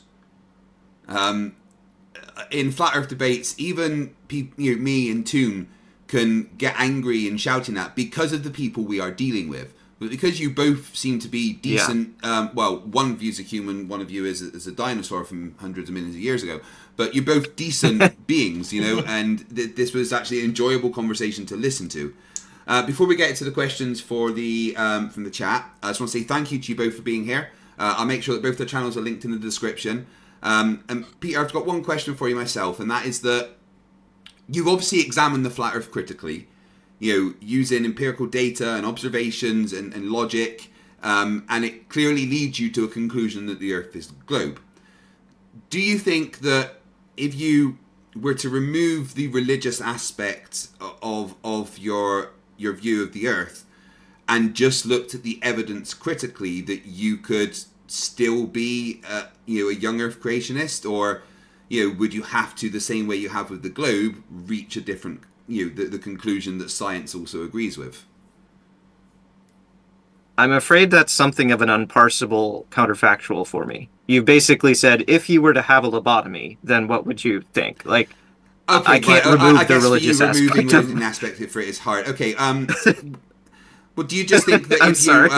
That might be a disappointing answer. I mean, for me, it's I kind of find that hard to understand because I don't have religious aspects, so I can look at things outside of that. But yeah. I guess for you, I understand it's so deeply rooted that you wouldn't be able to do that. But okay, to rephrase the question, then, do you just think if you use the same logical deductions and the way of looking at things that you do as flat Earth, that young Earth creationism could still hold water? Well, that's honestly why I attack flat Earth. For me, it's coming from my young Earth creationism. And part of the reason I'm so passionate about it is because I find it to be such an ugly, insulting imitation of young Earth creationism. Yeah, even though, as you and Dapper have discussed, sometimes the way that you can discuss it can seem flat Earther-ish because you have to ignore evidence. For instance, a lot of the discussions are beat down a flat earther and beat them down, and then it will get to, well, God did it, which seems to be the same thing that you will do to some degree. You at the end of it, your answer is, well, it was a miracle, and God made the earth this way, which it's very similar to the answer that flat earthers will eventually give, and you do see the parallel there, yeah? Well, the thing is, like, in order to grant that there is not just a superficial similarity or a tactical similarity or whatever, but a similarity in substance to my view with flat earthers, in order to recognize that, I have to, basically synthesize in my mind what it looks like from your point of view. Or for Dapper's point of view. Like, that's not what it looks like from my point of view. I don't see it from my point of view. I can only see it if I take your point of view. Does that make sense? Yeah. I suppose for Dapper and I, we go where the evidence shows. No, regardless of our personal feelings or any religious bias or anything, we just go where the evidence shows. If when Toon and co go to Antarctica and disprove the globe, I'm gonna go where the evidence goes. And I just feel like it's very hard to hold your position if you go where the evidence goes. I mean, I suppose things might be different if I was if I reached a much higher level of formal training in any of these relevant fields like chemistry, geology, paleontology, those things. Like maybe I could offer a more substantive answer to your question if I had college level training in those things. I took a gen ed in earth science, but that doesn't really get me there. So I will say, generally speaking, to debunk any young Earth creationist claim, it usually doesn't require much more than a freshman or sophomore undergraduate level of education in the field. Often it requires far less. So you would not need to get degrees in most of these things. In order to figure out why young Earth creationist arguments are wrong for any particular field, basically you could audit the intro course to that subject at a college, which usually, by auditing, you just go in for the lectures, take notes. You don't take the tests, you do the assignments, you don't get a grade, you're not enrolled. You're just there to learn. And usually, if you take just the intro course, that'll be enough to get rid of about 40-ish% of young Earth creationist claims. And if you then go on to audit a few more courses, that usually covers basically the rest of them. It is very rare that a young Earth creationist claim that is contrary to science comes about and is not debunkable by a sophomore undergrad in a relevant field. Okay. That's not just me. That is the general consensus that I found from asking actual professors in fields relevant to young Earth creationism. So my final question before moving to the audience is that so the same question I ask a lot of flat earthers: what would convince you that you're wrong?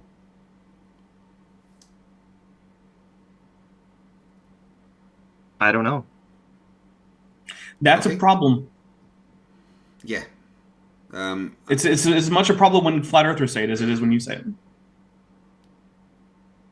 I've never heard a flat earther answer that way, to be honest. Usually they just say nothing, but I don't know. Works out to be about the same thing.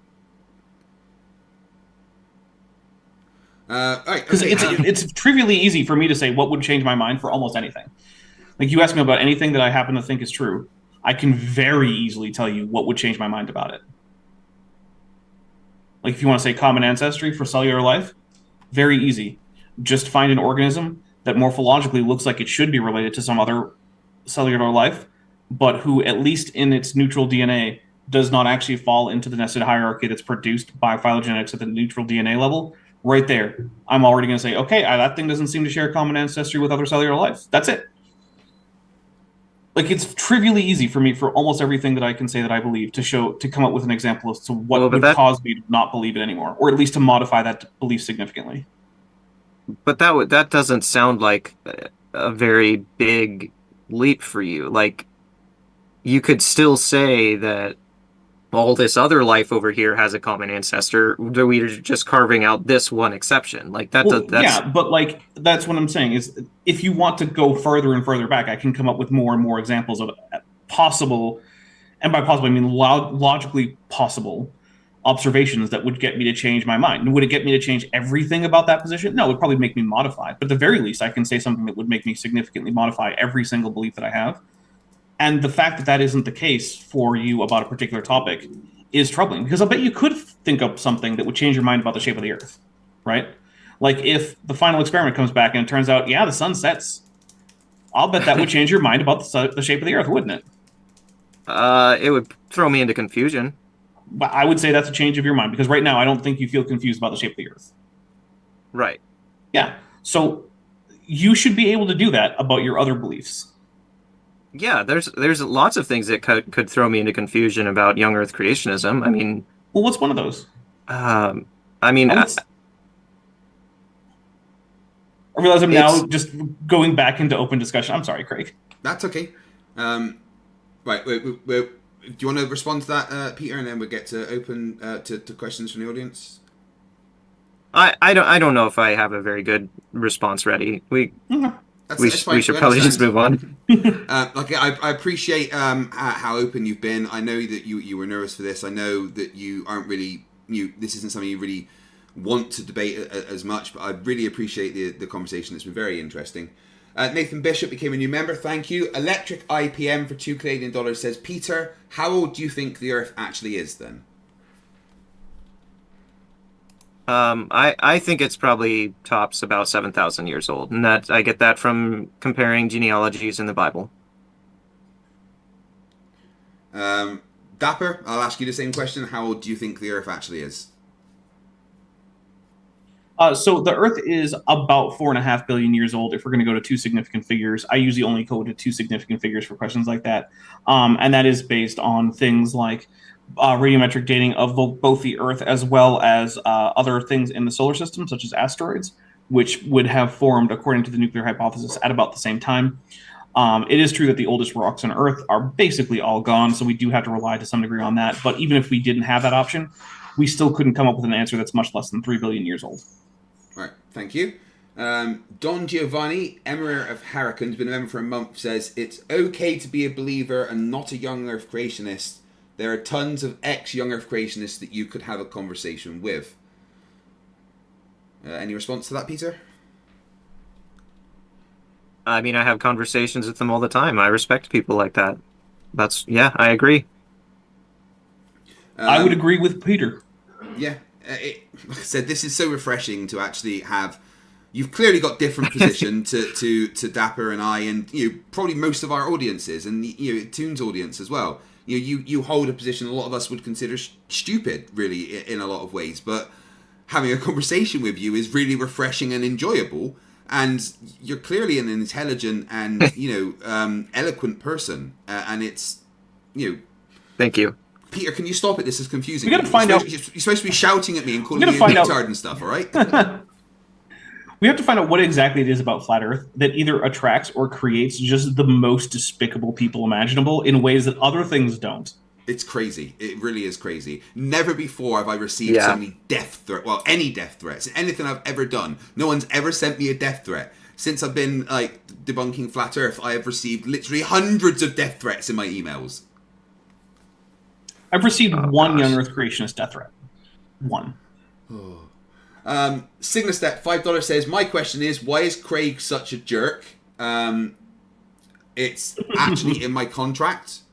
I have to be. I think it was 63% jerk. If I don't reach that threshold, I don't get my NASA bonus. Tobex became a member. Thank you. Welcome to Scrappers. Nugs Automation for $5 says, would belief in a 3 billion year Earth change your belief in Christianity? No. So if you came to the agreement that the Earth was in fact old, you would still believe that God is the creator, etc. Well, yeah, because Jesus changed my heart, but it would throw me into confusion about his word and what all it says or doesn't say. Okay. PhD Tony for $10 Australian. Thank you, Tony, only real man in the room. Also, your partner in debate against Nathan Thompson and Angel. How painful was that, by the way, for you? Speaking to Thompson and Angel. Nathan Thompson and Angel, they're basically like two troubled kids in a classroom that they're like the unruly kids that always egg each other on. It was pretty obnoxious, especially when they like managed to make me slip up and say something that was on the screen that I didn't read, and then they were laughing at me, and that was annoying, but I got him back, so no, you did very well. You savagely debunked them.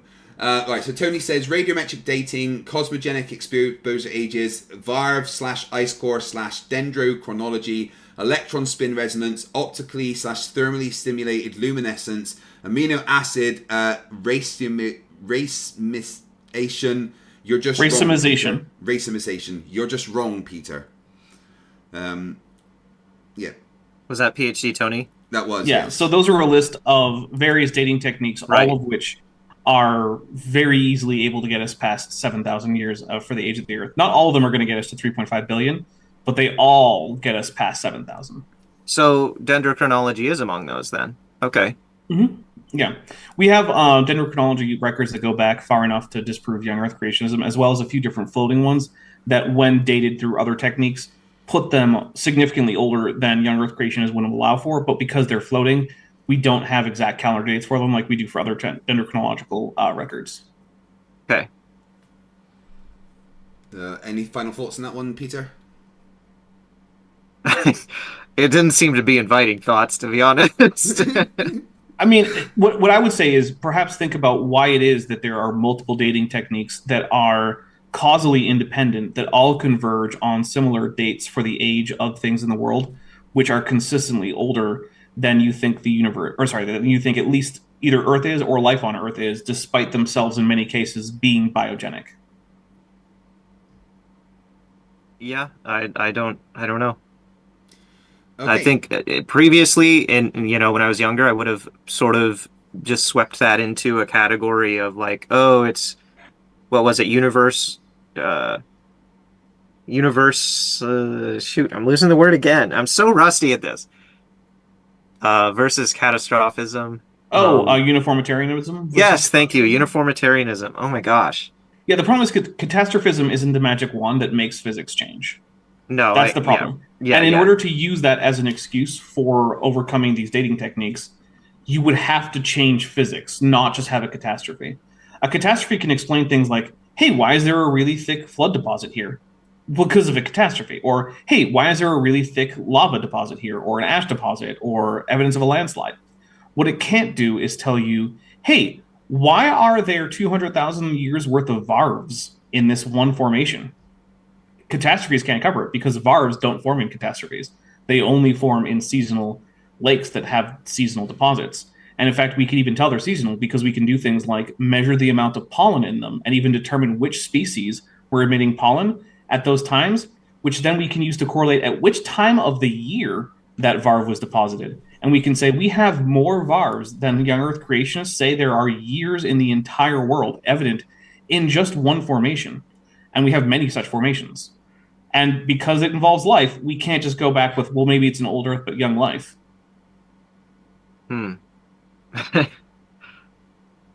Okay. Well. Okay. Fair enough. Dave D for $5 Australian, they're the upside down ones, says the Bible was an early attempt to establish a form of society and explain the world we lived in. Much has changed since 4,000 years ago. We have evolved. Any thoughts on that, Peter? I mean, that's that. My answer is going to be obvious. Like that seems to be a worldview statement based in their worldview. I don't agree. Why would I agree with that? Okay, no, that's fine. You don't have to agree with their view. I was just wondering on your thoughts on it. Anything to say on that one, Dapper? My only thought is that be careful about attributing a single motive to, quote, the Bible, because remember, the Bible is a collection of texts written by different authors for different purposes. So you can't really say that the Bible was written to establish a society. It was written by people who were already living in a society, and it was written across different periods of time of that society as well as other societies. But generally speaking, I would say that at the very least, the texts that comprise most of the Torah were written primarily to help establish a ethnic identity for a largely displaced group of people who were in danger of losing their cultural heritage as a result of the hegemonic influence of a much larger empire, and that it has been fantastically successful at that task because that same group of people are an identifiable ethnicity with their own traditions that have persisted to this day. So good job, authors of at least the first bits of the Bible, because I would say you succeeded beyond your wildest dreams. Yeah, it's the most famous book in the world, that's for sure. Signastet for $10 says, Craig, do 1,000 push-ups or you have to listen to Strawberry Switchblade for 4 hours straight. I am going to do 1,000 push-ups, even if it kills me on Monday. In my stream, 50% of all super chats will go to the military charity SAFA, who help veterans and serving people who need help with whatever they need help with. They're absolutely incredible. Helped me when I needed help moving house. JSS Tiger for $10 says, all religion stems for the need for there to be something better awaiting us after death. If we want there to be heaven, we can wish it into existence. Any thoughts on that, anybody? I would say that it is actually probably not true, because many religions don't actually have a firm idea about any kind of afterlife. In fact, it's not even clear in the Old Testament that when that was being written, there was much of an idea of an afterlife beyond sort of a kind of vague the grave. So I actually don't think that we can put fears about mortality as the cause for religion. I think it's more complex than that. Peter? Paul wrote in the Bible, or in the New Testament, that if Christ was not raised from the dead and we are not raised, then Christians are of all men most to be pitied. And I would just echo that sentiment. Okay, thank you. That it's completely stupid to believe in something that's not true just because you want it to be true. PhD Tony for $5 Australian. Thank you, Tony. The Bible says that Moses and Aaron won a magic contest against Pharaoh's sorcerers, who were described as doing magic. Does Peter believe in magic? That depends on your definition of magic. It seems that PhD Tony is casting quite a broad net with that term. I believe in miracles, and I believe that there was something going on with Pharaoh's courtiers that was presenting itself as magic. Exactly what that was, whether it was, something demonic, or whether it was just trickery, or a combination of the two, I don't know, but I do believe in the supernatural. I do believe, that the history recorded in that story is true, but I mean, I don't know how else to answer the question. Okay, fair enough. Sigma Step for $2 says, I only said this halibut's good enough for Jehovah. Thank you, Sigma Step. The grumpy old mechanic, how is an enormously large and old universe incompatible with an infinite deity? I don't think anyone has made the claim that it is. Has anyone made the claim that a large and old universe is incompatible with infinite deity? I don't think you did, Peter, did you? No, it's not incompatible. No. I mean, if a deity is infinite, they can do whatever they want. So, I mean, they could make a large universe. It's really a matter of exegesis. If you want to, I learned what that word hone means in on today the because difference of you. between... You're using $10 words. Craig's a $5 word kind of guy. Sorry. The main difference between theistic evolutionists and, someone like me, a young Earth creationist, it's not that somebody like me believes God isn't capable of using evolution or millions of years or whatever. That would be ridiculous. It's a matter of, does the Bible say that he did, or does it say something incompatible with that? So it's a matter of interpreting the Bible. That's what I mean by exegesis. Okay. Thank you. All right. PhD Tony, $5 Australian, says cosmogenic nuclides in corals, varves, tree rings, and ice core layers agree exactly back to 13,000 years. Then we have another 850,000 ice core layers. How do you respond to the fact that we can date the ice and other things and see that it's older than you think the Earth is? I don't know. I mean, this could go on forever with these types of very similar lines of reasoning. The result is going to be similar to what it was when I was discussing with Dapper Dino just a minute ago. That's because there is essentially an infinite number of ways to know that young Earth creationism is wrong. That's why that gives another couple of examples. Because it contradicts all evidence that could be determinative between an old Earth and a young Earth, or young life and old life. Every single bit of evidence that could be determinative between those two favors science, the old Earth, evolution, all that stuff. Tony goes on to say, with another super chat, $5, thank you. Oxygen and hydrogen isotopes ratios in ice cores agree closely with ocean core date for 850,000 years across 7 glacial cycles out of 150 glacial cycles.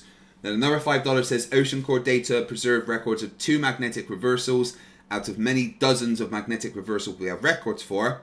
And another $5 says life must have existed 2.3 billion years ago to change Earth's atmosphere for the great oxygenation event to have occurred. Thoughts on any of those, Peter? Well, when I was talking about there possibly being room for millions of years in, in between Genesis 1:1 and Genesis 1:2, that was not me conceding ground to evolution or the grand narrative that all life descended from, microbial life and things like that. I still believe that's like radically incompatible with the rest of Scripture, and also it's based in what seems to me like secular assumptions about the origins of about the earth and life. Like, the text says God created the earth, and there's miracles happening every single day of the creation week. So, up to the end of the creation week at the very least, kind of all bets are off as far as like us making assumptions about what was the origin of the atmosphere at that time or something. Like, it's just all kinds of assumptions are going into that statement that I don't agree with. Okay. Any thoughts, Dapper? Yeah, the assumptions that go into this are literally just the assumptions of science that Peter has already said that he is okay with. Basically, that the principles by which the universe operates do not vary based on time or space. Those are the assumptions. You have to add new assumptions in order to make that not be a valid inference. So, for instance, you have to add in the assumption that, well, maybe miracles occurred that would mean that, in fact, no, the principles according to which the universe operate are not consistent. And I can't stop you from doing it, but at the very least, you have to acknowledge that what you're doing at that point is the opposite of what science is. Well, I think that the idea that the very beginning of the laws of science and the laws of physics and nature, the very beginning of those being a miracle, is just as logically and rationally valid as saying that it was something other than a miracle. Like, okay, but no one's talking about the beginning of the laws of physics. These are events that would be happening long after any possible origin for the laws of physics. So if you want to push back the miraculous period to like the t=0 of the Big Bang, that is one thing, but that is not what you're doing. You're pushing that the possibility of these laws changing over 10 billion years, well, not quite over, but about 10 billion years past that point, and into the formation of Earth and the history of life on Earth. So if you want to say, well, the formation of the universe at t=0 and the laws of physics that came with it, that was a miraculous event, that's a different argument than saying we can count on miracles and it's not unscientific for an event that happened 3 billion years ago. Well, there's miracles that happen today. My wife was healed from cancer once. I believe it was a miracle that she was cured from cancer because the doctors could not explain it. She had a biopsy before and after. The doctors were baffled. She has a YouTube video about it. But Bible text obviously is not talking about that miracle. It's talking about miracles at the beginning of time when God was creating the earth and life on earth. So there's no clean cutoff point for saying, like, now, we're not allowed to invoke miracles anymore, and now we have to only invoke science. Like, God exists, in my belief, and is active in the world. So and I'm not asking you not to believe that. All I am saying is that when you invoke those miracles, you are abandoning science in favor of something that is fundamentally not science. Well, yeah. I guess, yeah. that's Okay. probably correct. Right, well, that's fine then. Walter Q. Van Bellingham, member from 9 Months, says, the text is sacred. What you believe, Peter, is written by man, not God. So do you believe what farmers wrote all those years ago? It was written by man in physical terms, but it was, I believe, inspired by God. I believe the Bible text bears signs of being transcendent above the human authorship. That's not really the topic of this conversation right now per se. Okay, but that's fine. Sergio Garcia Lavado, member for 1 month, says literal Bible equals science denial equals conspiracy equals flat Earth. I think he's just trying to make a link there between the kind of arguments that you make. And we've all kind of agreed that sometimes it can be flat Earther-ish, the way that you have to argue for young Earth creationism.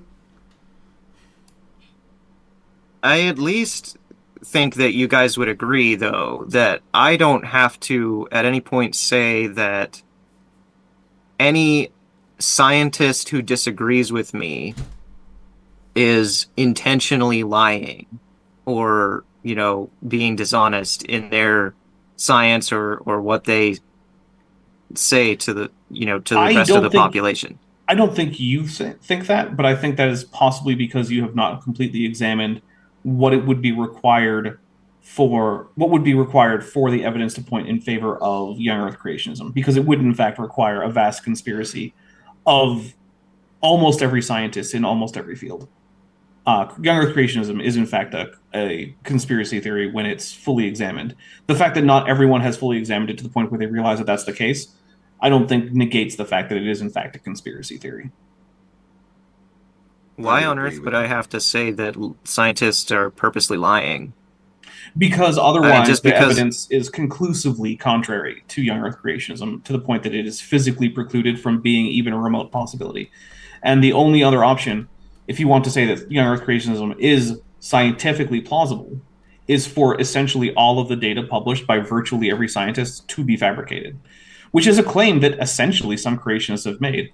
For instance, when I know some Andrew Snelling publishes things that are contrary to all the data that everyone else has found, either he's lying or they are. And so, young Earth creationism is in fact a conspiracy theory, because for it to be scientifically plausible, which is one of the claims that it makes, it would require virtually every scientist to be making up data. See, you say things with so much stridence.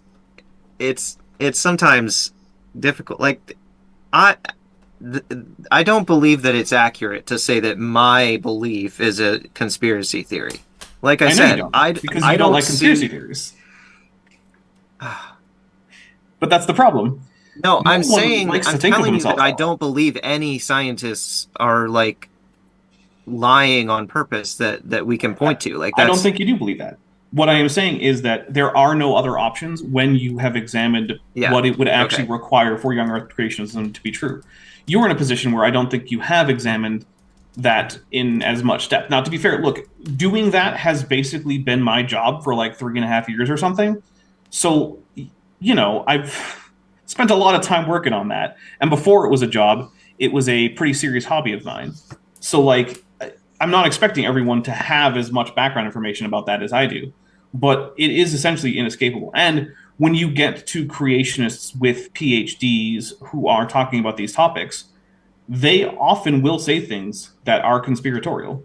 For instance, I've heard more than one creationist imply that radiometric dating is actually a conspiracy to get the dates that are desired by scientists on the part of the technicians running the labs. Okay. Literally proposing a conspiracy. Because otherwise, the labs are accurately reporting their information, and it precludes a young Earth. So what else are you going to do? You have to say that if you're right, then the labs are lying to you. Because if they're not lying to you, then the Earth isn't young. Yeah. Yeah, and I have heard people say things like that, and that's one of the reasons why I was saying, I'm learning what not to do from flat earthers. When I was 13, I might have been like, well, yeah, they are lying, or something like that. But I mean, hey, maybe they are. That is something you could find out if they are. I mean, there are ways to check. But there's, yeah. Let's move on. Next one is from JSS Tiger. A question for you, Peter, for $5. Would you believe in God if the Bible was entirely written today? Interesting. What? I guess if it was entirely written today. I don't even know what that means.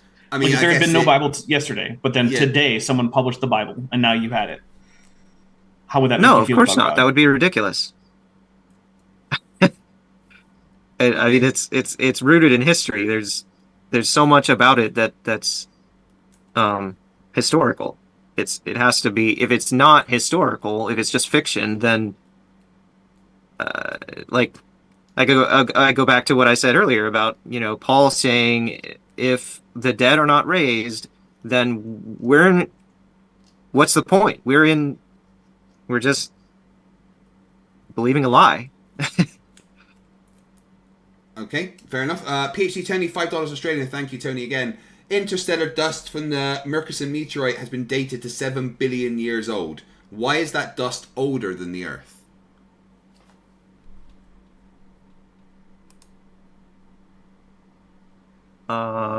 Well, there. Hold on. There's complexities to that I'm trying to get a handle on. So he's saying it's not about the light traveling. It's about, what we're observing of the light that is reaching us right now. No, that's the physical dust that we now have on Earth. Oh, It's from physical this dust meteor. on Earth. Oh, Right. okay. Yeah, The light isn't a factor Yeah, here. yeah. This is a meteorite that I came from outside of our solar misunderstood that. system, Okay. and we have collected some of the dust from it and sampled it and figured out that it's older than 7 billion years. Okay. I mean, I don't really understand the process to arrive at that conclusion. It's fine. I don't even know if I can answer the question. Okay, maybe something to look into. Electric IPM, $5 Canadian. Thank you. Peter, where does your trust in the Bible stem from? Is it just faith? Well, I mean, it's a combination of things. Obviously, faith is a large element. It's also that I have made a lifelong study of the Bible, and I believe that it is a supernatural text. I see what appears to me to be a supernatural harmony in the text, and I know there's people who are going to say, "Well, this is full of contradictions," whatever. I don't agree. Having read it many times, I don't see. Most of the things that people say are contradictions when studied fairly. I don't think they are contradictions, and it's simply, a matter of like the gospel, especially the gospel of Jesus Christ, that we are, deserving of death, but God loves us and decided to, send his son to be sacrificed for us and to pardon us and to invite us back into harmony with him. I believe that has transcendent virtue. That humans couldn't have come up with that. It's too beautiful, if I can be frank. That's why I believe. So yes, that is faith, but I believe it's reasonable faith. Hopefully that answers the question. I think it does. All right, we move on. Icy Spin 199 says, "Did ERVs or the heat problem come up yet?" Yes, you guys did talk about that, didn't you? We did talk about the heat problem. I don't think we talked about ERVs. Do you want to mention anything? I mean, if we wanted to have a discussion about ERVs, so ERVs are endogenous retroviruses.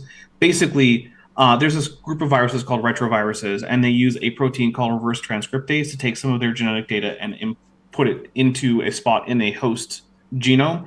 And then when the host transcribes that section of the genome, it will then hijack the cellular machinery of the host to produce new viral capsules, which will then, burst out of the host if all goes well for the virus.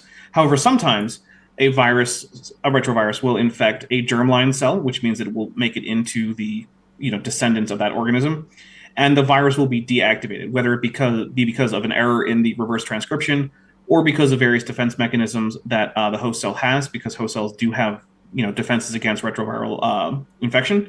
And when that happens, the descendants will have that retroviral genome at a particular place in their genome and will pass that down to their descendants. And it turns out that the chances of any retrovirus infecting any given spot in a particular genome is wildly improbable. And so you can use shared retroviral insertions that are endogenous, which is why it's passed down from, parent to offspring, to determine relatedness. Because if two organisms share a common retroviral insertion at a particular place in the genome, the only plausible explanation for that is that that was inserted in that spot in the germline of one of their ancestors. And it turns out that humans share ERVs with chimpanzees and bonobos that they do not share with any other organisms, and with gorillas and chimps and bonobos that they do not share outside of that. And it goes the whole way through, which is, in my book, extremely compelling evidence, because it is hard to see how that could happen in any way other than the actual infection of an actual common ancestor. Or, I suppose, a deceitful creator. Any thoughts on that, Peter? Well, I have a question, actually. Do you know, Dapper, like what the average length of one of these retroviral insertions are in terms of like nucleotide bases? I don't know off the top of my head, but it is an entire viral genome, so it's going to be constrained by the minimal viral genome length, which is going to be at least in the few thousands of base pairs. Okay. Well, I don't know. I don't think personally that seems to me to rise to the level of definite, deceit on God's part if he were to create two organisms with a matching set in their genome like that. Similar to what I was saying about the tree rings, I suppose. It seems like there's no actual real world example that you do think might rise to that level, and I find that to be convenient for you intellectually.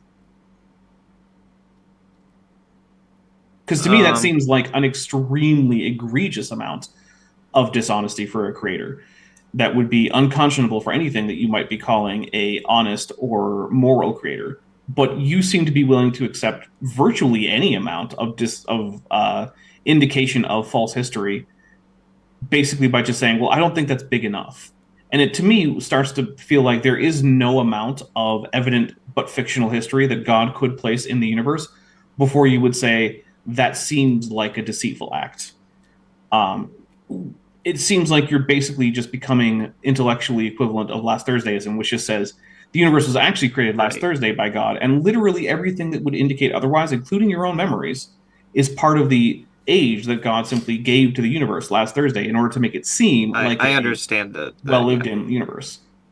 I mean, the example that I gave earlier of something that would rise to the level of dishonesty on God's part would be like an image of a star exploding far away.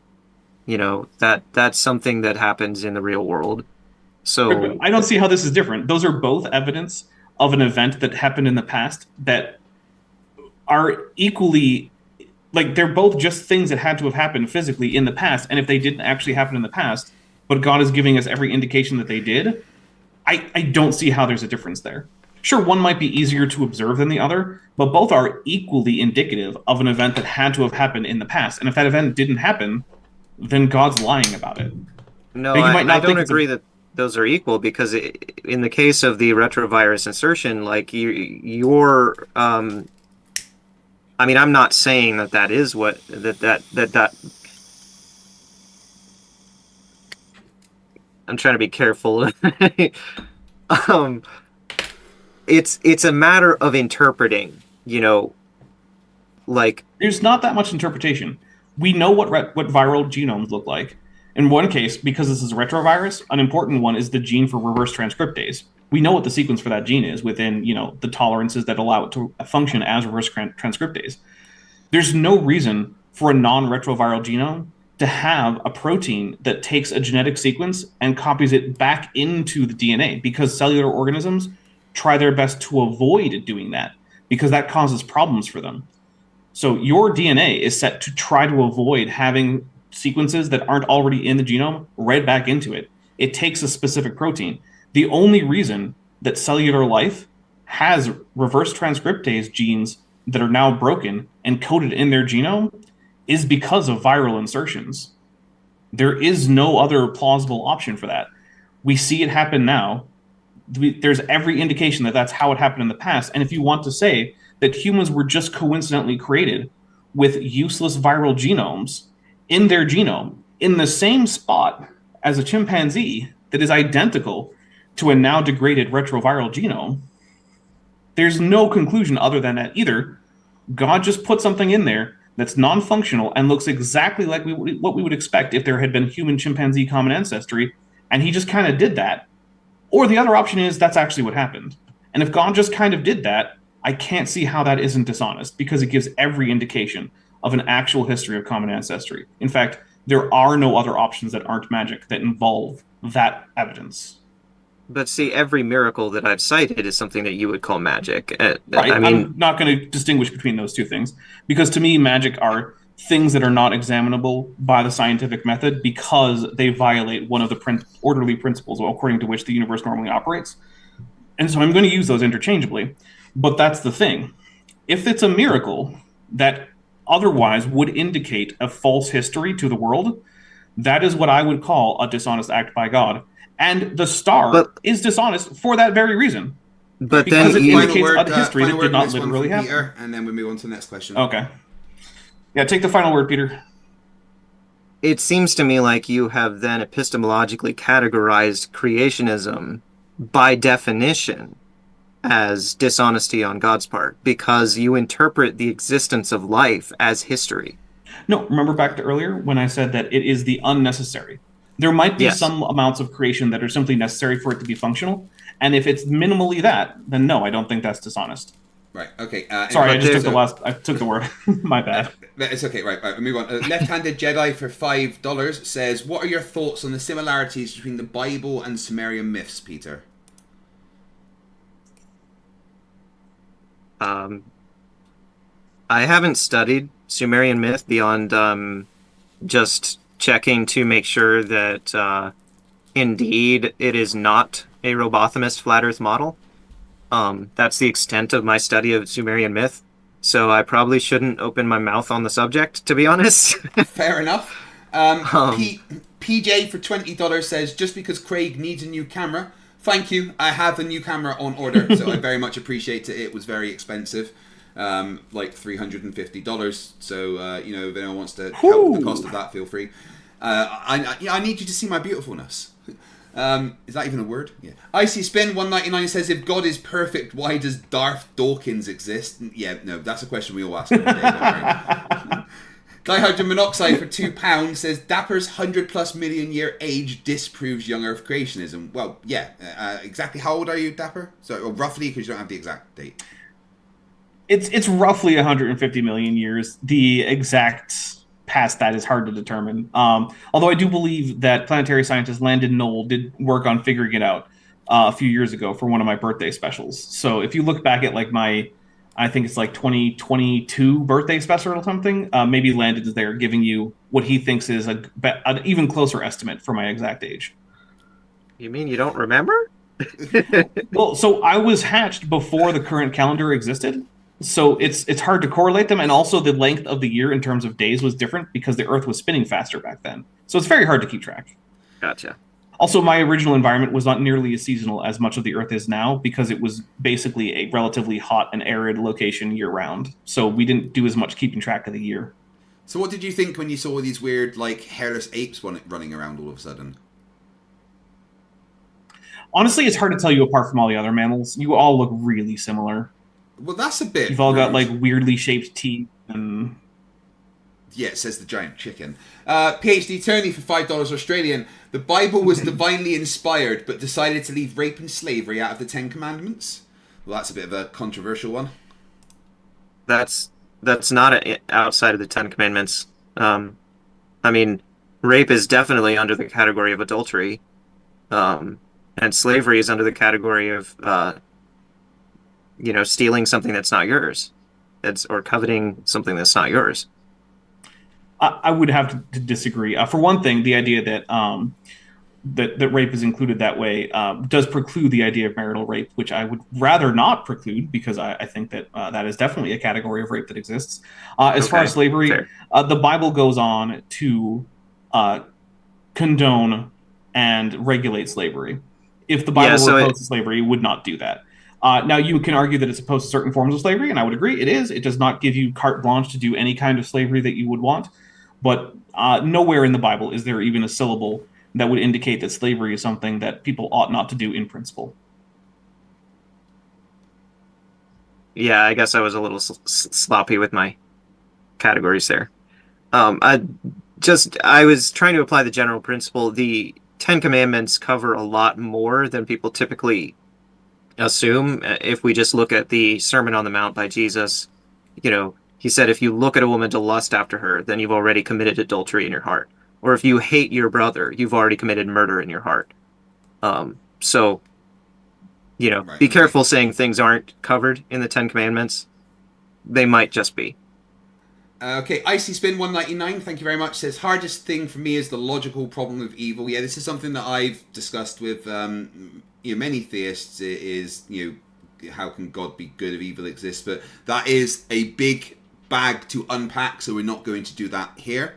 Although I am looking to debate somebody on that particular question on Modern Day Debates.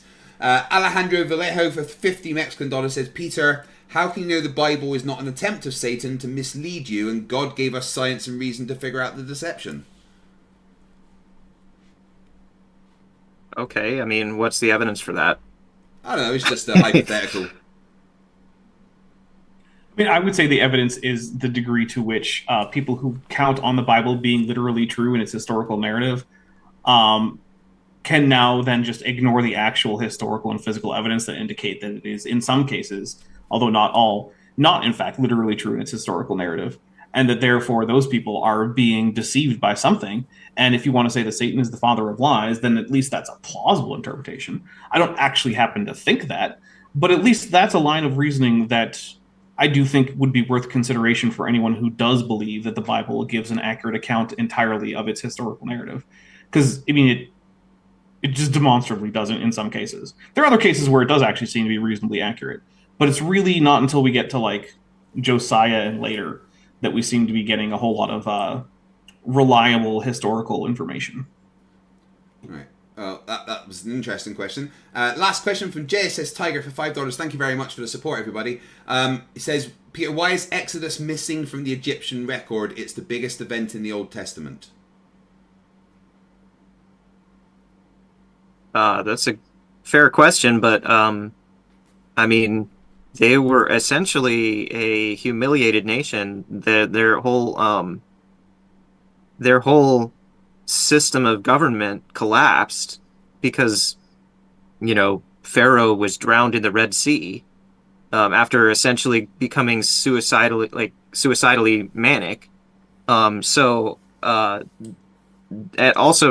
10 plagues kind of devastated their economy.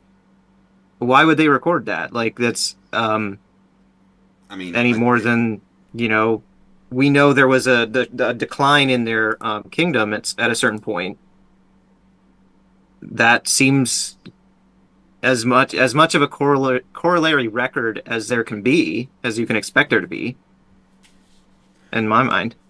Okay, right. We're going to stop it there because Dapper has a show soon. I have another show with MC Toon in about 15 minutes, and it's been going for over 2 hours. It's just a game. I'm not actually going live. Right, okay. I don't want anyone to go looking for me. I'm not actually broadcasting this. It's just a game.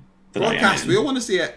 So I want to thank both of you, Peter and Dapper, for coming to have this discussion. I very much enjoyed it. It's nice to not have to deal with shouting children whilst doing a debate or discussion. So that is wonderful. I'm gonna end the Zoom call now and kick you both off as I finish the stream. Thank you very much for the pair of you, and speak to you both soon. Bye. Thanks for having me. No worries, you're both welcome. I really enjoyed it. See you soon, guys. Bye-bye. Alright, guys, that was awesome. In 15 minutes, coming up, I am over on MC Toon's channel for Craig and Toon, our weekly show that we do vice versa on our channels. But I really, really enjoyed that discussion. Thank you, everyone, for the support and the questions. I've just seen a new one from Alejandro Vallejo for 50 Mexican dollars. The evidence would be the inaccuracies of the Bible, the atrocities commanded in it, and the wars waged in God's name due to it. Yeah, thank you everyone for the support. I really, really, really, really appreciate it. Remember, this is day 20 of my stream for every day of the month. Monday, I've got... all right, tomorrow, I'm debating Shame St. Plagiaire. Friday, I'm debating Matthew Hakim about the final experiment. Saturday and Sunday, not entirely sure yet. Monday, I'm doing my 1,000 push-ups, and I'm going on Cheshire's new channel, Debate Hub. Yeah, lots of good stuff coming up. Tuesday, Conspiracy Cats is coming on. Next Thursday, Simon Dan is coming on. So stick around for all that good stuff. But in the meantime, can we pretend that airplanes in the night sky are a bit like shooting stars?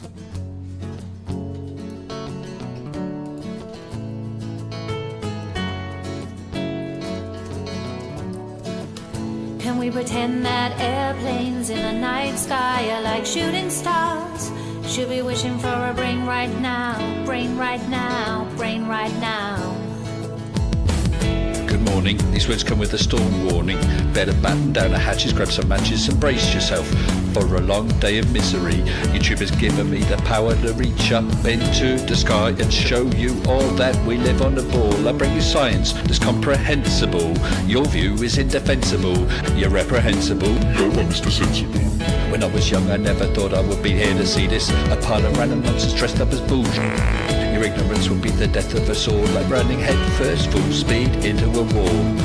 You could always read a book, buy a telescope, set it up and take a photo of the moon, or just be a buffoon. I send you in a balloon up to the stratosphere on page 3. You're a few fries short of a happy meal. You're dumber than a box of air. The wheel's spinning but the hamster's dead, and you're as smart as bait. You forgot to pay your brain bill. You're missing a few buttons on the remote control. 24 cents short of a quarter. You're surfing in Nebraska. You're as bright as Alaska in December, and you fell out of your family tree. You don't have all the cornflakes in one box. You got an IQ of 2 and it takes 3 to grunt. The elevator doesn't go all the way up, and there's a vacancy on the top floor. Your antenna doesn't pick up all the channels. You're several nuts short of a fruit You're Mr. cake. Sensible, calm down, don't go too hard. You don't need the ass like burying Flerfs in your backyard. You're a man of science, poise and grace. Mage 2 did everything to wipe the grins off the face. So Nathan, get away from those kids. The world is not flat and it doesn't have a lid. Recognize the differences between the textbook and the Bible and control yourself. Lay off your slander and your lies. You're a bunch of knobs poisoning the world of the youth, spreading lies that you like to claim as knowledge and truth. Stop spreading fresh bullshit like the butter on your bread. Maybe a musical assault will knock some sense into your head. I hope one day you'll hear these lyrics and smile, and you realise you used to be a 40-year-old child. Now it's time to wake up, open your eyes and see, and acknowledge the existence of. You're a few clowns short of a circus. Your phone is off the hook. Your sewing machine is out of thread. You're all foam and no beer. You don't have all your dogs on one leash. An intellect rivaled only by garden tools. There's no grain in your silo, and your skylight leaks a little. Your belt doesn't go through all the loops. You couldn't pour water out of a boot without instructions on the heel. Your slinky's kinked, and you're proof that evolution can work in reverse. A few feathers short of a whole duck, one fruit short of a full bowl. Airplanes in the night sky are like shooting stars. Should be wishing for a brain right now, brain right now, brain right now. Can we pretend that airplanes in the night sky are like shooting stars? Should be wishing for a brain right now, brain right now, brain right now.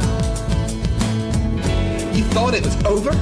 Well, I'm still standing while you're swinging, flinging feces, talking shit just like the human centipede. You've got the mind of a chimp, and I'm here to expedite your shore leave. Cause I'm a seaman, but not the kind I rit up when your mum's gums. I'm the kind that sailed submarines and fired guns. I could float a boat across the ocean with my eyes closed, circumnavigate the globe with a compass and a bag of sausage rolls. Well, all you can do is nibble on your toes. I'll smack you with the hose that you taught a water level, sit and swivel. You nasal gazing muppet, you can stuff it harder than the wallet stuffed by Warren Buffett. And I don't care about your sauces unless you're serving them. And I don't care about your lines unless you're curving them. Now step away from me, you're sucking up my oxygen with the vacuum where your brain should be, you dumb fuck.